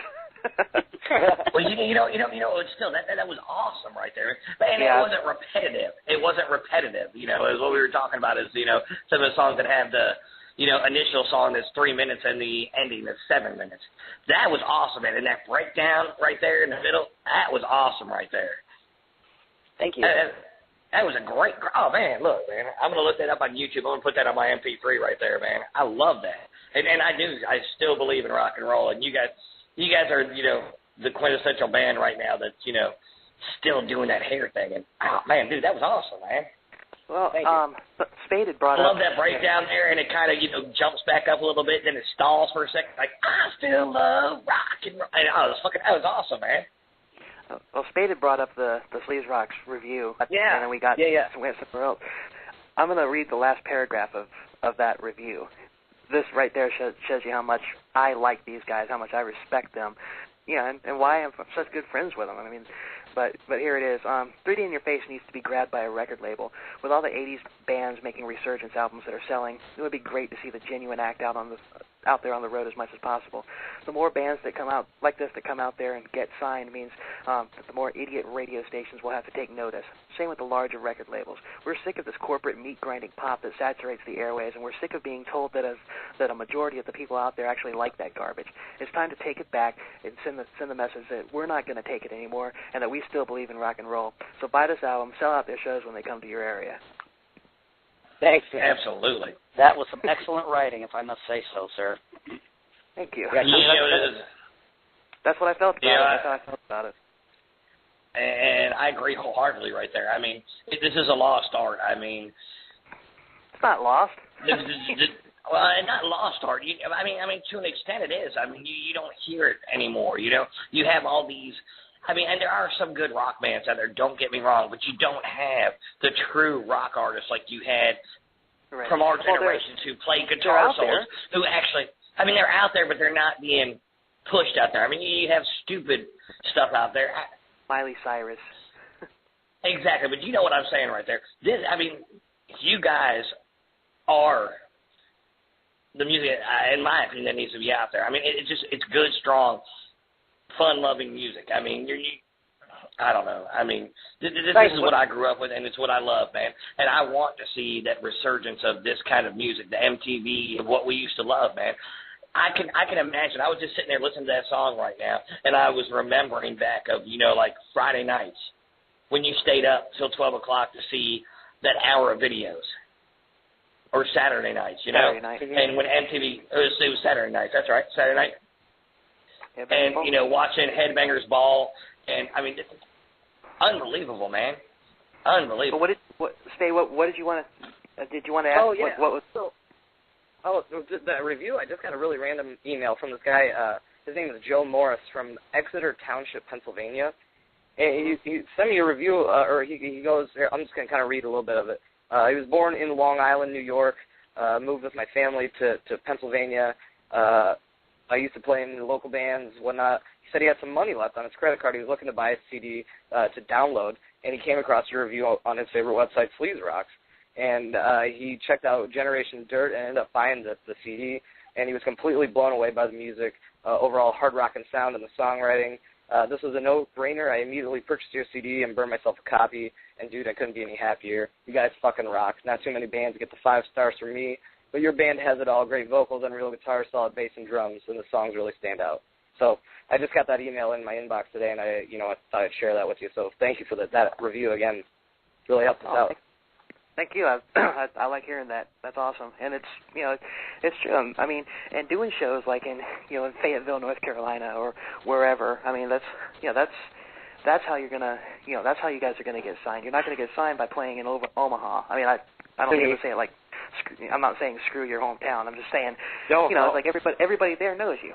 You gotta get out, and that's why by bringing you guys here, especially to an area that's as diverse as where you've got such a big following, a big wide variety of people, like is at Fort Bragg. I mean, eventually these people are going to go home, to their hometowns. They're going to be talking about this crazy hair band that got up there and just rocked the fucking place.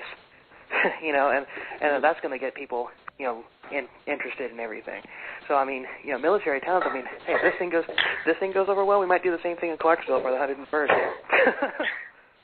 Yeah, the thing is right here, you know, and this is what we talked about a long time ago when we started doing this little radio show right here.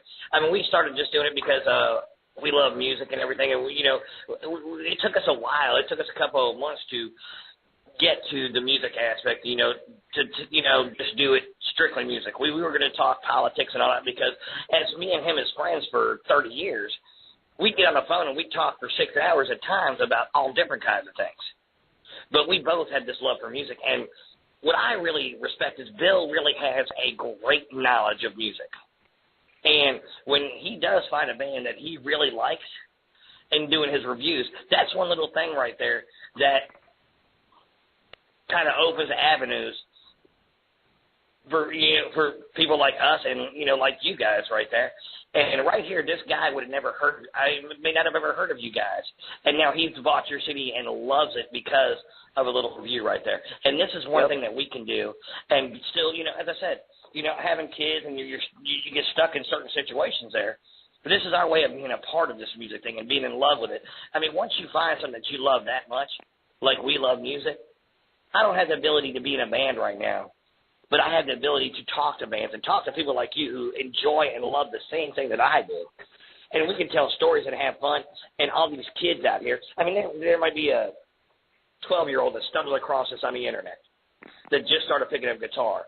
And here's the way that you guys are talking about how much fun you guys are having, and it's going to open his eyes and just, you know, light a fire underneath him. He could be the next Eddie Van Halen. But we do have a couple callers. One's actually in the queue. One is not. If you're not in the queue and you want to talk, just all you have to do is press 1. But we're going to go ahead and bring this caller on. We know this guy. Who we got coming in? Run it from there, man, with the impression. What's up, Mobius? How y'all doing? What's I up, was going to call to do an impression, but you ruined it for me, man. Go ahead and do it anyway. Well, I was going to call up as a little old lady and talk to y'all about celebrity meets. And I did ruin that. I didn't do it intentionally. I've got a million things going on over here at once. So No, it sounds good. I actually, you know, I grew up during the era of big hair metal bands, so it's been quite the flashback. Absolutely. And for any of you guys who have not heard our show, this is a quintessential philosophical genius known as Mobius right there. Yep.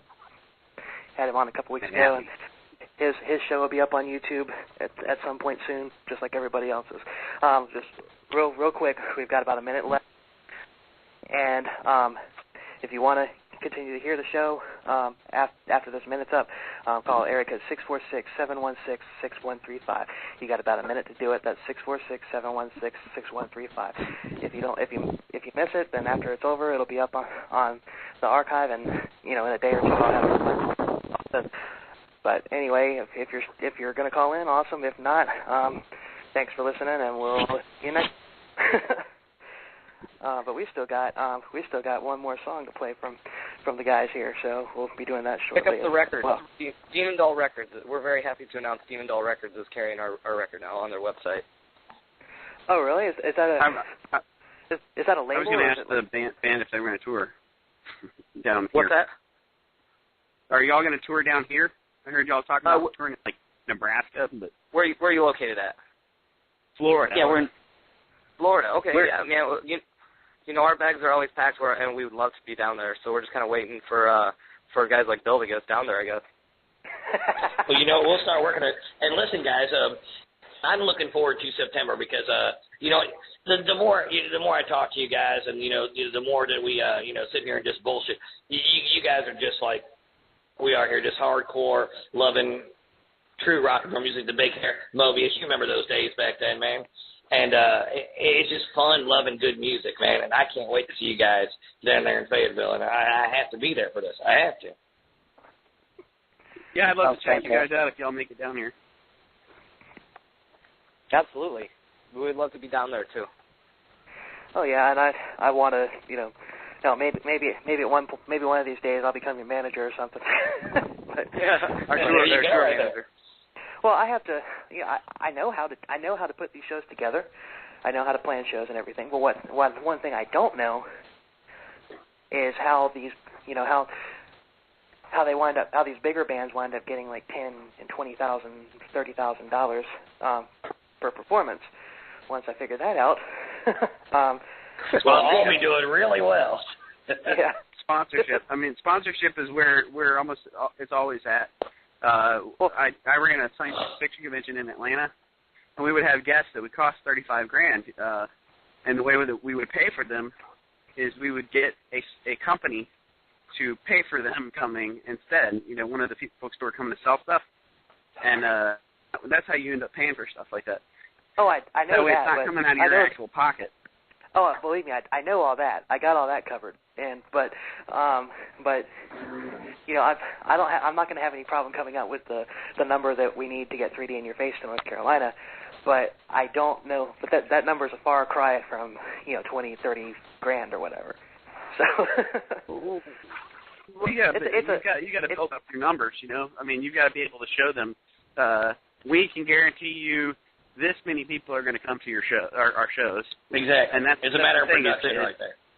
They're about money, so they're looking for numbers already. Right. And that's where it makes it a little bit harder. I mean, with DragonCon pulls in 55,000 people. So right. that's where they were DragonCon, the science fiction. Oh yeah. DragonCon or I ran their office for a couple of years, so that's where they were able to talk to a company and say, hey, this is what we're providing for you. If you've got a band, you show them how many people you've got coming in, then that's what you're going to base some of your advertising money on. Right. Is we can pull in this many people per show, and that's going to be the bottom line for them, and that's where it makes it harder. That's why you got to do appearances on radios and that kind of stuff. Or back in our day, it was to be in Guitar Player and that kind of stuff. Exactly. Metal Edge magazine. Jam magazine and all that. So. But what's the biggest crowd that you guys have played in front of as far as currently? Sniper Fade, how many? I'm sorry. Go ahead. No. I was going to say, you go. I was going to say, wasn't it awesome biker nights when we were playing with Dawkin and I'm going to say estimated because I don't really know. I'm going to throw a figure out 5 to. I'm just going with what the promoter said, 5 to 8,000, 10,000. I don't know what it was. There's a lot of people though. I don't know the actual number. There was a bunch of heads you were looking at.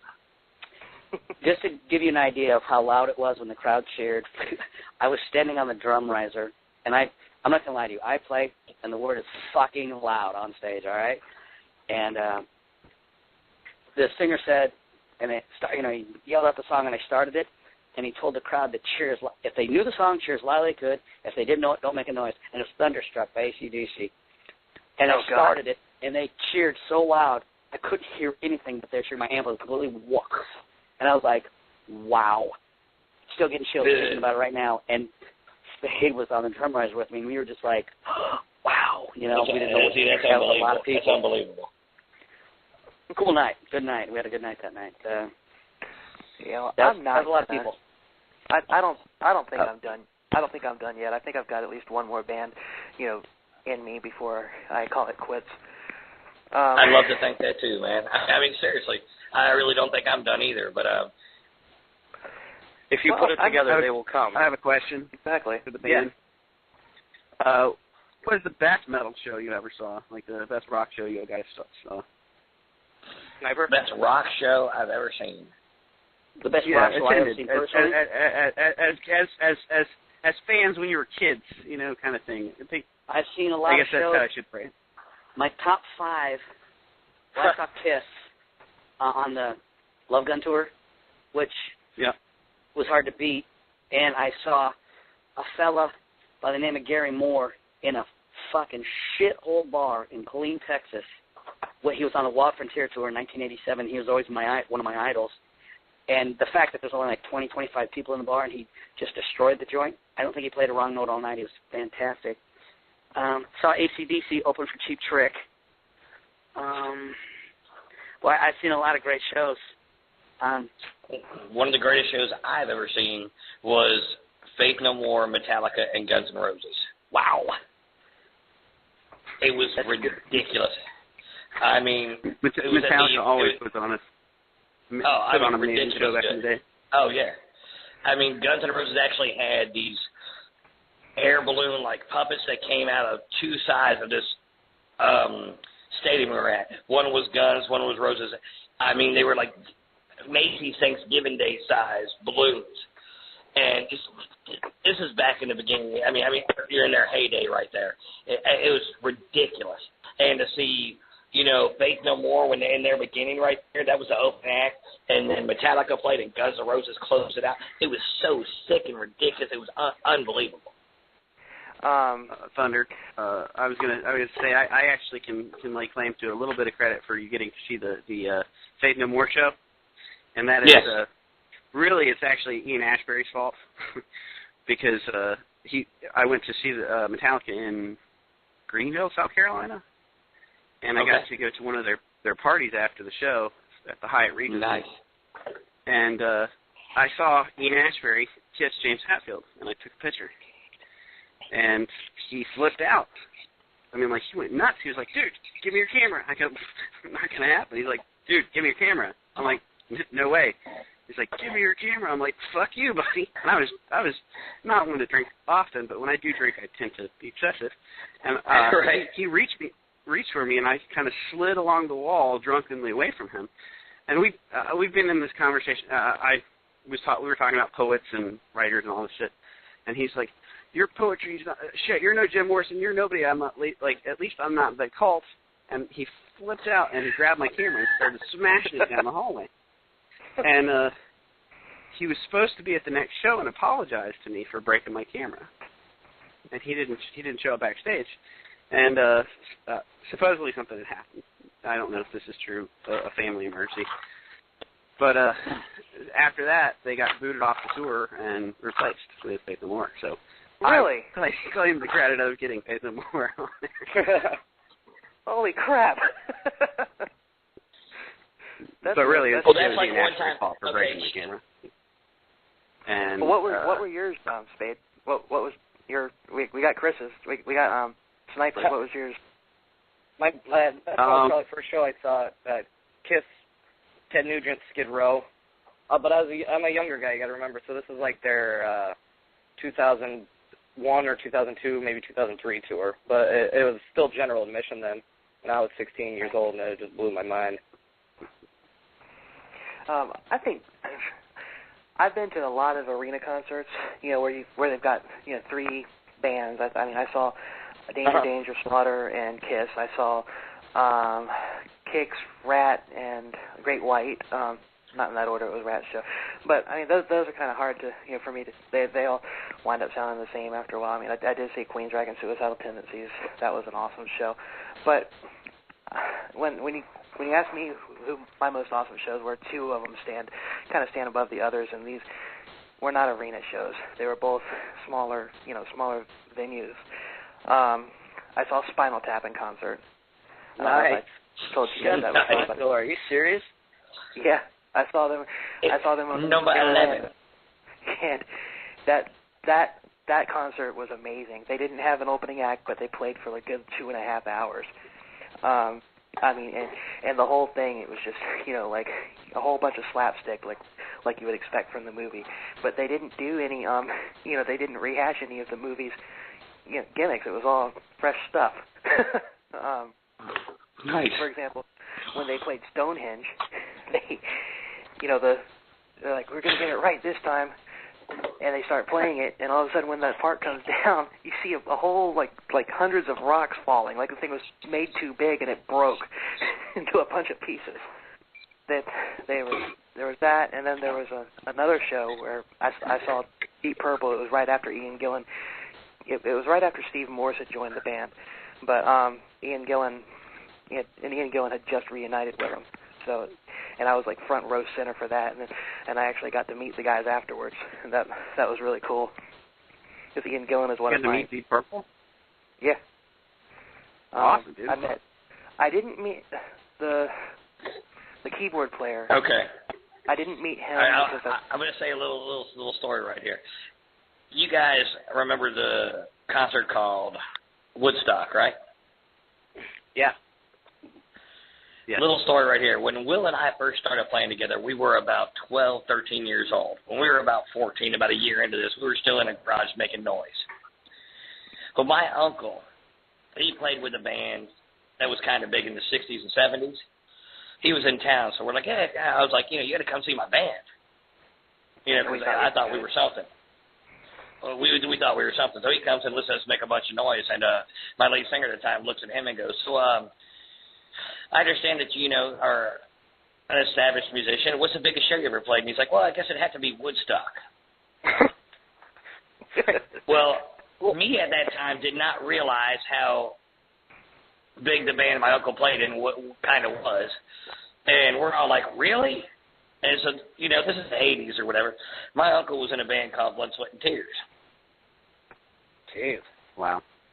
And I was like, now, the sad note about this, when I was about 7 years old, me and my older brother, who was 2 years older than I was, my parents had an awesome record collection. And what did you do to it? I mean, well, we found out that those records fly like Frisbees. and they explode if you throw them hard enough against a brick wall. So my parents' record collection that they had back then turned to dust. And I bet you couldn't sit down for a week after that. And there was a couple of my... Oh, look, you don't even know. I still have marks. But let's play that last song that we have. This one's Midnight Devils, the title track from the album. Any backstory on that one? This one we kind of wrote, I think I was talking to the drummer, and we were like riding home from a show or something, and we were talking about how wild the people at the show were, and we just kind of came up in conversation. It seems that all these people that we know, everybody changes when the sun goes down. Whether you change for the better or for the worse, everybody changes, and that feeling you get Saturday night right about 8 o'clock. The sun's going down, and you're out to make some memories, and the shit's gonna get crazy, and you're just holding on for your life, and this is gonna be a good time. That's basically the entire theme for the record, and I think it was the theme that summed up why I wanted to do this record. It's just that feeling you get when you crank up the stereo in your car. It's that adrenaline. Awesome, and that's actually the four that we've played tonight are actually my four favorites off the record. But yeah, we're gonna go ahead and play that. And I actually have another question. I'm getting this. When we talk about these songs, I keep hearing Sniper there say, "Okay, well, Spade did this, Spade did that." I mean, was this album pretty much your brainchild, or how many of the songs on there did you write? I mean, I know it's a group effort, obviously, but in every song that's written, there's like one person that did more for an individual song than the rest of the guys did. Not really. I wouldn't say it was my child as much as it was. Sniper and I put a lot of heart and soul into it, and we collaborated, more than any two guys should I ever think collaborate. And it was both of us. We bounced ideas off each other, and we're like, "This is what I'm thinking.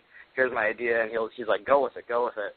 And he would just back me up in anything that I needed to just get off my chest or to get out of my mind. He would say, "Let's do it. Let's go that way. You're onto something here." So I can't take any of the credit. It was totally a group effort, and I don't. I wrote some of the lyrics, and he wrote some of the lyrics, and he wrote all the guitar parts. So it's totally a group, and I couldn't have done it without those guys. Yeah, and it was kind of it was my first time ever really writing records or writing songs and writing lyrics, and it just kind of flowed out of me, and I liked it, and I love writing songs. It's a wonderful thing. Where Sniper's really good at writing amazing guitarists that people will just lose their mind on. So we just we work really well together as a songwriting partnership. That's awesome, man. Let's go ahead and listen to this song right here. Once again, man, it's 3D in your face, man. With Midnight Devils, we'll be right back on the Lone Thunder Show.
welcome back to the Will and Thunder Show. That was Midnight Devils by 3D in Your Face.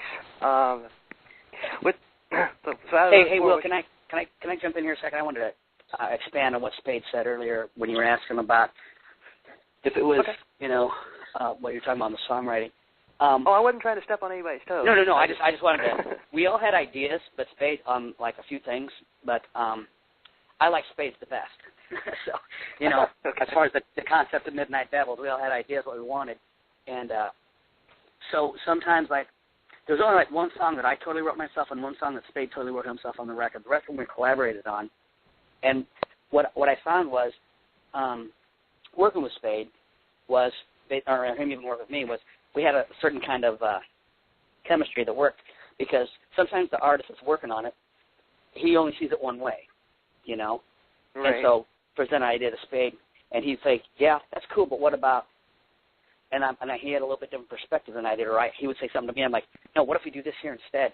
And it seemed like with me and him, there was no animosity or no like, artists and their songs are like they're like the children, so they're really guarded about them. They get very sensitive. Oh yeah, artists are very sensitive about it. And so, and Spade had such an easygoing persona about it. He'd say, when we were working on I Still Believe in Rock and Roll, he's like, well, I got this idea. And so he's like, I'm thinking about doing this and this, and I just kind of came up with a few chords. We're in my basement here with a couple of crappy amps and just listening to it in a couple chairs and rocking, and it just kind of flowed together. I wanted to play some kind of Pete Townsend kinds of chords behind it because I thought it was kind of cool. And that's basically how almost the whole album was written. He or I would present ideas to each other, and all the songs I write are very sexual, where Spade's more like, he makes like the words mean more. Mine are flat out just like, hey, in your face, squeeze me dry, that's the kind of stuff I write. More gut level kind of stuff, where Spades has like more meaning and even musical wise. I mean, you can sit there in a basement or a garage or whatever, and you end up playing the same thing over and over and over again until you have someone that you connect with and play with them, and then they're gonna switch something up for a second and be like, oh yeah, all right, well let's do it. That's a bridge right there. We can change from here to here. That's one thing that I've noticed, especially through the years as I've gotten older, and I still play, but as I said, I don't have the time to play with a band. I'll find myself playing the same things over and over and over again. I might catch a little something off the radio or from a song that I hear, like, oh yeah, I can do this, but it's nothing like sitting in a room with somebody else that you're throwing ideas back and forth off of. And I wasn't trying to suggest that. Yeah. I wasn't trying to suggest that like one person, when I tried to explain what I was talking about, it didn't come out the right way. I didn't take it the other way. I just wanted, we both. I mean, when he said, I think we should name the record Midnight Devils, I'm like, absolutely, I'm behind 100%. I think that's a great idea. I was like, I had an idea, but I was like, it wasn't nowhere as good as Midnight Devils. So, I wanted to call it In Your Face, but of course that don't work because the name of the band's 3D In Your Face, So they're like, it's the same thing twice. I'm like, yes, I know. But, but Spade was like, what about Midnight Devils? I'm like, love it. Love it. And he kind of laid out what he had in mind. And I'm like, yeah, I totally support you 100%. So I love it, I mean, a good idea is a good idea regardless of, whoever came up with it. And so, getting to, when we were working on the material, it was a definite departure from stuff I had done in the past and stuff, that 3D had done in the past, because I was a much different guitar player, and Spade is a much different bass player than the guys we replaced, Right. And I think in the albums before, maybe only one or two guys wrote it because it doesn't sound like the 3D record now. Not that it's any better or any worse, it's just different. And so I don't think, I don't know how to say. I don't think the record would have been as good if Spade was on it, or if I wasn't on. I think together, I think we're a good team. And whether you like you evolved together, you guys have evolved together and grown together, and you guys have created a sound because of the two of you guys. Well, I mean, you got to include the drummer and the singer too. Absolutely. Obviously, like I said, when you start a song, you're kind of like, hey, this is my baby, don't want to, no one messing with it, but you got to let go a little bit. And right. I think the chemistry, I mean, I equate it to something as simple as like a football team. When that running back scores an 80-yard touchdown, he didn't do it alone. You know, you had your line blocking for him, the quarterback faking, and that's exactly what it is. And, you know, people don't realize how complicated music really is. They think it's as simple as having four guys that play different instruments and they play their part. They don't realize how intricate it is to kind of bring it all together in a cohesive formula right there. I mean, and it takes so long to get one song, even a part of a song that fits so well together. Four different guys, sometimes more than that have different ideals, and to come up with a cohesive thing that everybody in the band enjoys, first of all, to put it out there and to make it to where you think that everybody else who listens to it enjoy. I mean, it's as complicated as chemistry sometimes. Yeah, I mean, Spade, for his part, is super easy to work with. He never says no. And I don't mean that in a sexual way. I just mean like for writing songs and stuff. He's really easy to work with. I'm probably harder to work with than he is because I'm like I hear something and I'm like I don't like to stray too far from it, and I'm like I call it the artist's vision, and I explain that to Spade, and I explain to the guys in the band. I'm like they want to throw too many ideas in sometimes, and I'm like, hey, guys, here's what I see in my vision. This is what I want to try, and then we'll see how we'll get from there. And Spade's more like open about that than I am probably, but Spade's also real receptive. If I say, hey, man, maybe we should try this, like a C here instead of a G or whatever, something along those lines. And so he's really easy to work with. I'm probably not as easy to work with. Just I know myself, so so that's what made everything. I thought when we write, everything was just pretty much seamless. It seemed like the work so easy. For me, I don't know how Spade's point of view is, but I'm like some of the songs like bam, bam, bam, bam, bam, done. It just seemed like, and then there was ones that were like, you're like, what the hell? Why can't we do? And but when it came time when the red light was on, it seemed to work for them. A lot of those were taken as 1 and 2 take, and then I come back and put a couple guitar parts behind it, and then they throw some backup vocals. But for the most part, the three musicians that were like doing the backing track, or the drums, the bass, and guitar, were we'd play in the same room. When my amp was in another room, and it was just loud as shit. And this thing would sing a scratch track, but most of those were done like in 1 and 2 takes.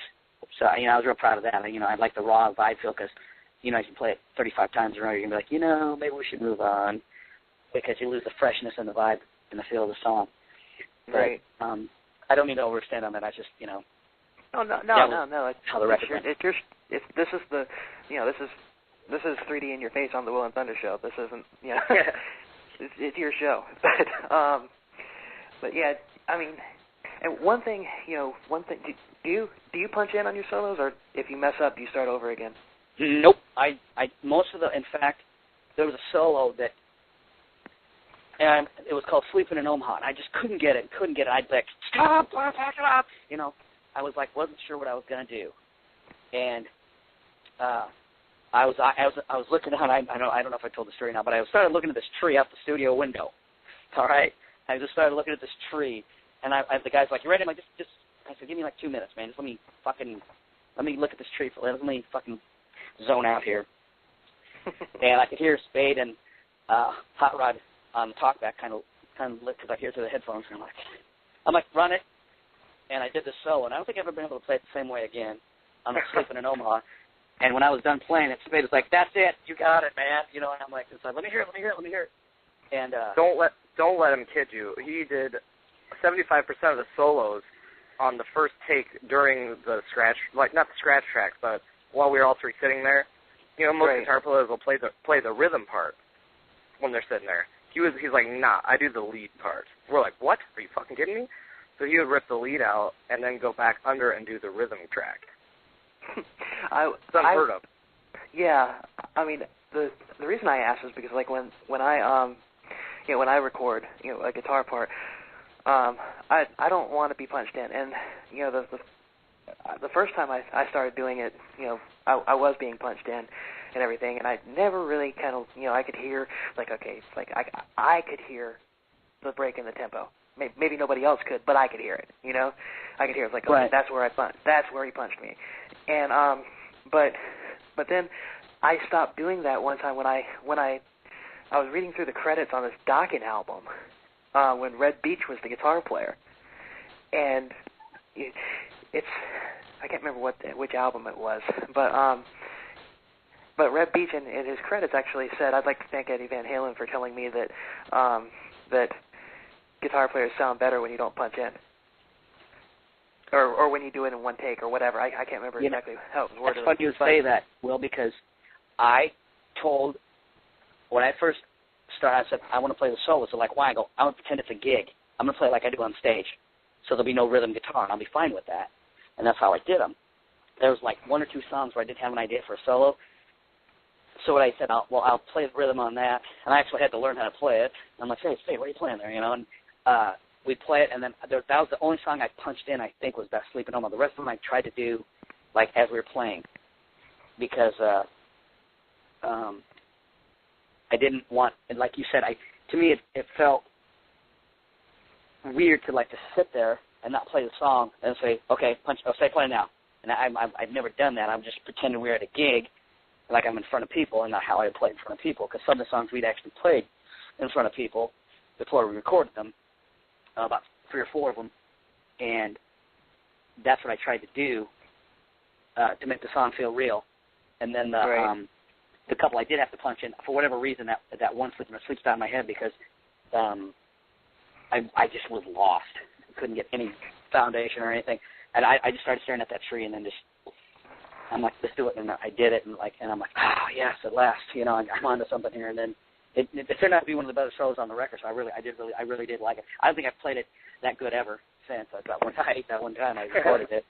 But, when I record, I'm not a, you know, I'm better live than I am on, you know, when I'm recording, whether I'm singing or whether I'm playing guitar. You know, it's just, in fact, a couple nights ago I was doing some rehearsing, you know, working my voice out and everything. And it wasn't going so well. And then my daughter has this little toy microphone, and I'm like, you know what, give me that. And I started using it and pretending, you know, like I was on stage. Which, you know what, my vocals improved. Mindset. There you go. It's your mindset. There you go. Yeah. I mean, I still have a ways to go to get my voice back into shape, but still, it's like, okay, I need to be on stage. So, but just to let you know, we lost Thunder. He dropped off, and when we're doing this overtime thing, if I lose it, then the show's over. But Spade, you wanted to you want to weigh in on anything else before we pack it in? Yeah, a couple things. The new record available through Demon Doll Records. We're not signed with Demon Doll, but they are distributing our record. So go to DemonDollRecords.com. You can pick up the new album there, Midnight Devils. It's like $13.99, and they ship it straight to your door. Also available like iTunes and Amazon, Google Play, CD Baby, all that. All the places you can find CDs digitally, we're there. And the other thing I want to do was, I know he's not listening anymore, but I have to do this every interview we do, is thank our sound guy, Troy Way. He's on vacation right now in Texas, so I just wanted to thank him for everything that he did for this album.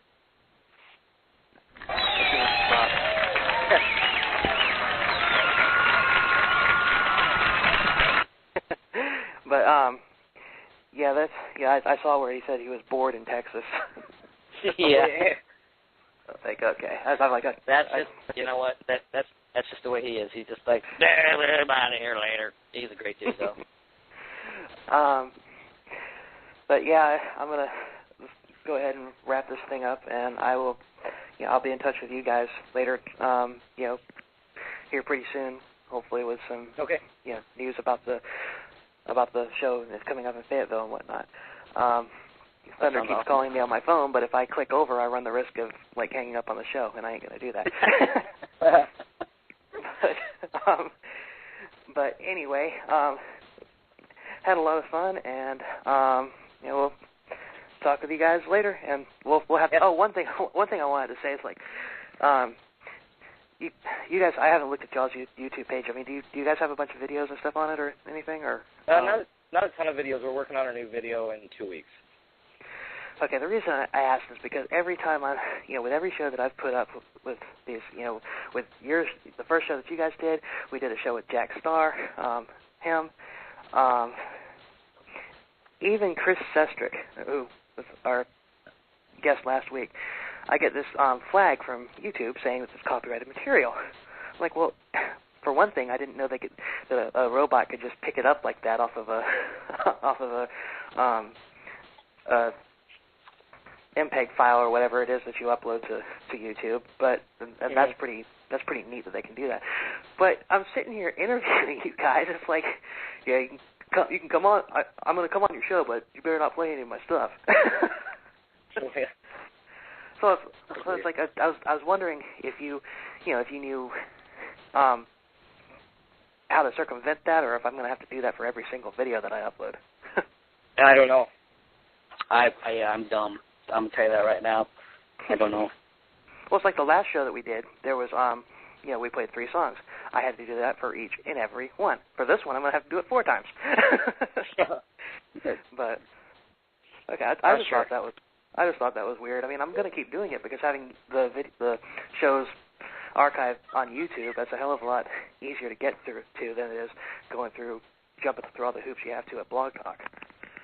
And I'm not happy with Blog Talk right now anyway. So, but anyway, enough of my ranting. We're going to go ahead and get off of here. And thanks for listening. You guys have a good night, and I'll be in touch. Thanks, Will. Buddy. Thanks for having us. Thanks, Thunder. Thanks. You have a good one. You too. All right, bye.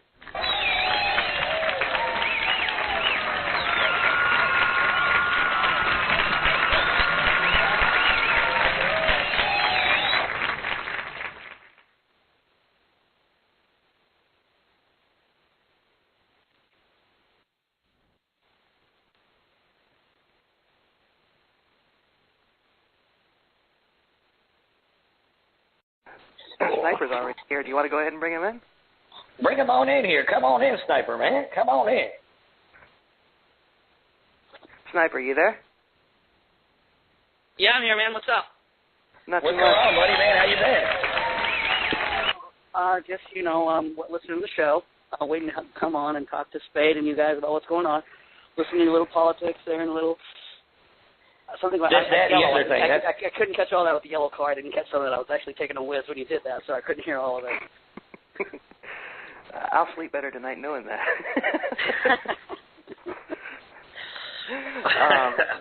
As Will's trying to say, he's relieved to know that you are now relieved. Yeah, right. yeah. Sometimes it's better than anything else. Yeah, you gotta go. Mm-hmm. The worst is when you get the chill halfway through it. Yeah, the piss chill. Yeah, that's Anyway, man.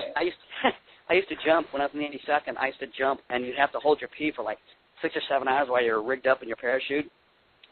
And they'd say, okay, when you hit the ground, get your weapon to the ready and do all this stuff. And the first thing I always did was I'd like stand on one knee and whiz just for like 5 minutes, just like, and I'd get the pistol into the fake and be like, oh, let's do this shit, So then I get ready. That's right. Once again, we'll all sleep better tonight knowing this. Show. Welcome to the Will and Thunder Show. Pissing on tonight's Will and Thunder Show. Woohoo! If you've ever watched Liar Liar, you got to do what you got to do, because otherwise, you can be impotent. So they said, So take care of business, so you can take care of business. That's exactly it. Well, I'm married, so I don't have to worry about being impotent anymore. Still, as long as there's Viagra and Penthouse, I have a reason to live. You know what I'm saying? I'm not really too worried about it. So that's right. As like the one comedian said, if smokers can sue Philip Morris for lung cancer, then I should be able to sue Playboy for carpal tunnel. That's it. There's like, you have a huge right hand. You're like, yeah, I know, I've been working out, I had a good friend of mine. He was out drinking one night, having a crazy night, and actually fell down and sprained his wrist. He come back to work the next day, and he's trying to work, and he got one of them solid wrist braces on, couldn't do hardly shit. I'm like, listen, man, quit being so hard on yourself. It's got the double meaning there. I get it. Oh, that's awesome. Not just good, but good for you. Yeah, well, I talked to Spade this morning a little bit. By this morning, I mean 3 o'clock in the afternoon. He gets up like at 1:30 or so. And we were talking about, I don't know, we're doing we donated, me and Spade, the band actually, we donated a guitar. We're doing a Make-A-Wish function on Saturday where I'm doing the Star Spangled Banner, and then it's like a football thing. I'm doing the Star Spangled Banner, and then they're going to auction off this guitar, and I'm giving like 12 free lessons, one lesson a month, one like half-hour lesson a month, whoever gets a high bidder, for the Make-A-Wish for these little kids with, like terminal disease. Cancer, yes, that's awesome, man. Yeah, well, so that's cool. I've never done anything with the Make-A-Wish Foundation, but I want to work with them at some point in the future. Well, absolutely. Go ahead. I was going to say, this is me and Spade's 3rd year doing it, and what we've been doing is we've been donating the guitar, and Spade will do some kind of crazy artwork on it, and we'll try to, get the votes up or the money up. And last year, our super fan voted on it and won it, and it's at his house, and he sent us pictures. And the year before that, I think, it's gone up in value every time. So this year I told him, I said, tell you what, tell him I'll give him some guitar lessons. It's going to get the price to go up so we can get, kids more money. And once you do it once, you feel, after seeing me and Spade actually sat at a table, 2 of the girls that were Make-A-Wish girls that were survivors, who were actually in the event that we were raising money for. So you're just like, it's so humbling. You're just like, oh my gosh, this little 8-year-old girl has more courage than anybody I've ever met in my life, And so right. I feel totally obligated to do everything I can to help, especially I know Spade does too. I know he's not on the line. I was hoping he'd call in by now, but I told him 9:15, but you were already there. We were going to do the majority of the show with you guys on tonight anyway, so I figured you were there. Why the hell not? Oh, right on. But what was weird was Friday we were playing a show, and the Make-A-Wish guy comes in and says, so you're all ready? We're like, yeah. About Saturday? And Spade's like, what's Saturday? I'm like, Make-A-Wish, man. And he's like, no, it's not. I'm like, yeah, it is. He's like, no, it's not. We have a gig. I'm like, no, we don't. It's Make-A-Wish. We got. So we found out that we actually have to do a show Friday, then Saturday go to Make-A-Wish, do the Star Spangled Banner, making a presentation, sell the guitar, then run to a gig that's like an hour away and play that night too. And so we're doing like triple duty that day. It's gonna be a long night for us. So hopefully, I'm hoping the guitar gets about $1,000 or something. So we can really absolutely. Is there any? Well, do you guys have a website that if we have any listeners that just want to donate some money to the cause that you guys are doing, that they can maybe call on, or is it is there a silent auction or? Yeah, there is a silent auction on the Iowa Make-A-Wish Foundation. If they just go to the Iowa Make-A-Wish Foundation, it's out of Council Bluffs. They can go there, and I believe it's on the website. Then they can put in bids through the internet. Excellent. And you know what, guys? Listen, I mean, this is a big cause right here. And anybody who has kids, I've got 6 kids, and I mean, it's just humbling when we've got a big children's hospital around here. We've got 2 of them actually. St. Jude's is one of them, and they do a big telethon every year. And to hear some of these stories and what the parents go through with these kids and the strength of these kids that go through. I mean, you've got 6, 7-year-old kids who come on the radio and talk about the experience they've had going through this. It's very humbling to see, the strength and the courage that these children have. You know what? Yeah, I mean, the guitar lessons, that's cool, man. But if you're not in Iowa and you still want to give money, you want that guitar, get on there. I mean, the guitar lessons are the big deal right there. It's taking care of these children, giving them a minute to feel super special and in their worst times right there. Oh, it's me and Spade were sitting at the table last year just on the verge of tears at how brave this little girl was, You're just like, oh my! I'm not going to say her name because I don't want to get her in trouble. But she was like 8 years old, and she looked like she was about 5 because how small she was, and from what's going on with her. And I was literally sitting next to her. As me, my fiance, and Spade were there, and I was just like, oh my gosh! And I really had no intention of doing too much more than it. So then I'm like, I went to the ATM. I'm like, I get some more money out here. I've got to do something here, and. The guitar went for like $400 or $500, and I was like, yes, And me and Spade and my fiance were just like, wow, just overwhelmed would be the word I was looking for. Just overwhelmed on how the spirit of goodness in that room that night. Just everybody giving. It was really overwhelming for me. Yeah. We actually, years and years ago. The Iowa Make-A-Wish Foundation? Yeah, it's like yes, sir. Council Bluffs. It's the Council Bluffs one. It's Council Bluffs, Iowa Make-A-Wish. Yeah. Hold on. I'm trying to find it so I can post it on the show page. Actually, years and years ago, a band Will and I were in knew a couple that had a very, very sick child, and this little one loved rock and roll music, so we actually did a benefit. And I had an old bass guitar I had, and I played it that night on stage, and at the end of the show, we ended up giving the guitar.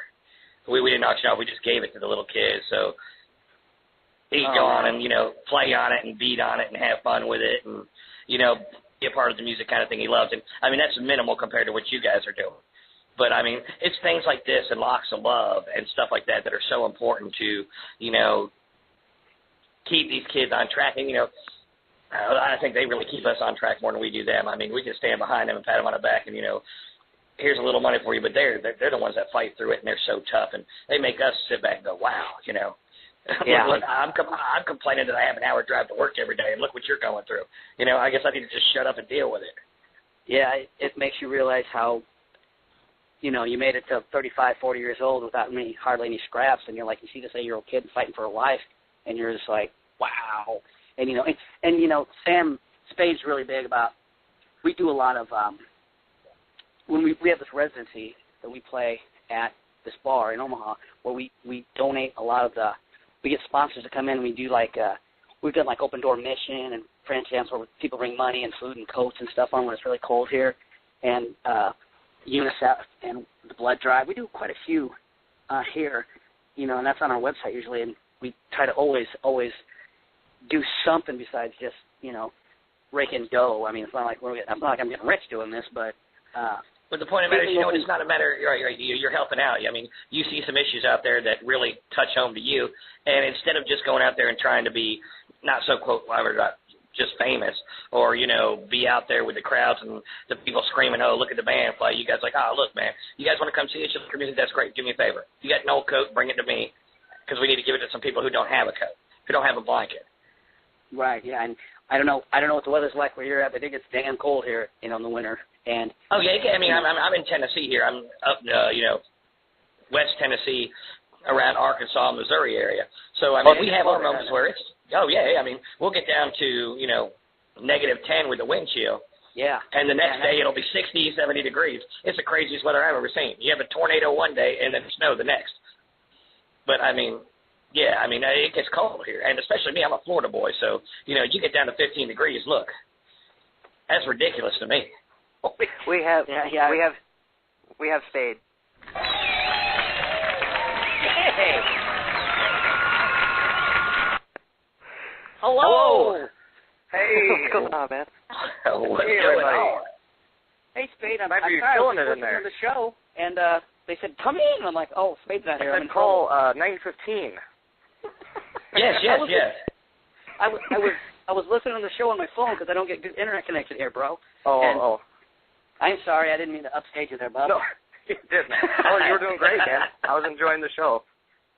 I was laughing out loud. I could not find that event on that website. I mean, so what I'm going to do is I'm just going to go on the Iowa page, the Iowa Make-A-Wish page, and just post that on the show page. Yeah, I don't know. I should actually. You know what? Let me see that card. I got an invitation from them laying around here. See if the thing is fellas, on. I don't mean to change the subject here. I just want to bring up a very important thing. Thank you for having us here. This week we're actually celebrating Sniper's birthday. So this is his big birthday interview. Oh, well, happy birthday. Spill the beans. Thank you. I'll spill the beans. I was not going to say anything about that, and you got me, man. So it's a big birthday show. Thunder, Spade. Let's the three of us sing him happy birthday. Ready? Oh. On the count of 3. 1, 2, 3. Happy birthday. Happy birthday to you. Happy birthday. Screw you. Happy birthday, dear Sniper. Happy birthday. Happy birthday That was great. That was kind of like, yeah, I think Maryland did a little bit better than we did. A little bit. Well, not if much. it makes you feel any better, I was thinking about her in my head when you guys were doing that, if that makes you feel any better. Okay, what's your That's what I fantasy call about? good You want to radio. keep that to yourself. Yeah, watch the carpal tunnel, all right? Yeah. So, I'm here all week. Cat's out of the bag on that. I'm looking on. I'm sorry. Go ahead, sir. It just says I will make a wish. I can't say anything on here. I'm sorry. I'm stupid. And don't worry about it. I mean, we tried to get it out there. But you're going to have a chance to get me back. You know why? Because September 6th, which is when you guys are coming to Fayetteville, my birthday is September 7th. Oh, man, we're going to have a big blowout. Yeah, we'll do what we can to embarrass him. I'm going to do my best, which I know I'll have to be down there for this whole shindig we got going on. But, yeah, I'll probably end up picking you guys up from the airport over there. I'm going to drive down, probably leaving the 5th, and come get you guys the 6th, and we'll get you guys all lined up, maybe have a big barbecue and all that, and then Saturday have a hell of a time. Nice. That sounds great. Yeah. Bill and I will have to on stage and sing. We'll sing badly for you. That'll be great. That'll be fantastic. Or actually, we could just you guys should just play a little bit of back of what we just sang for you. I mean, that was pretty awesome. It was definitely one of a kind. I'll give you. It was stellar. I don't know what to say. The tips are escaping me right now. I don't really know. Oh, mercy. That's good radio. It was awesome. Good radio.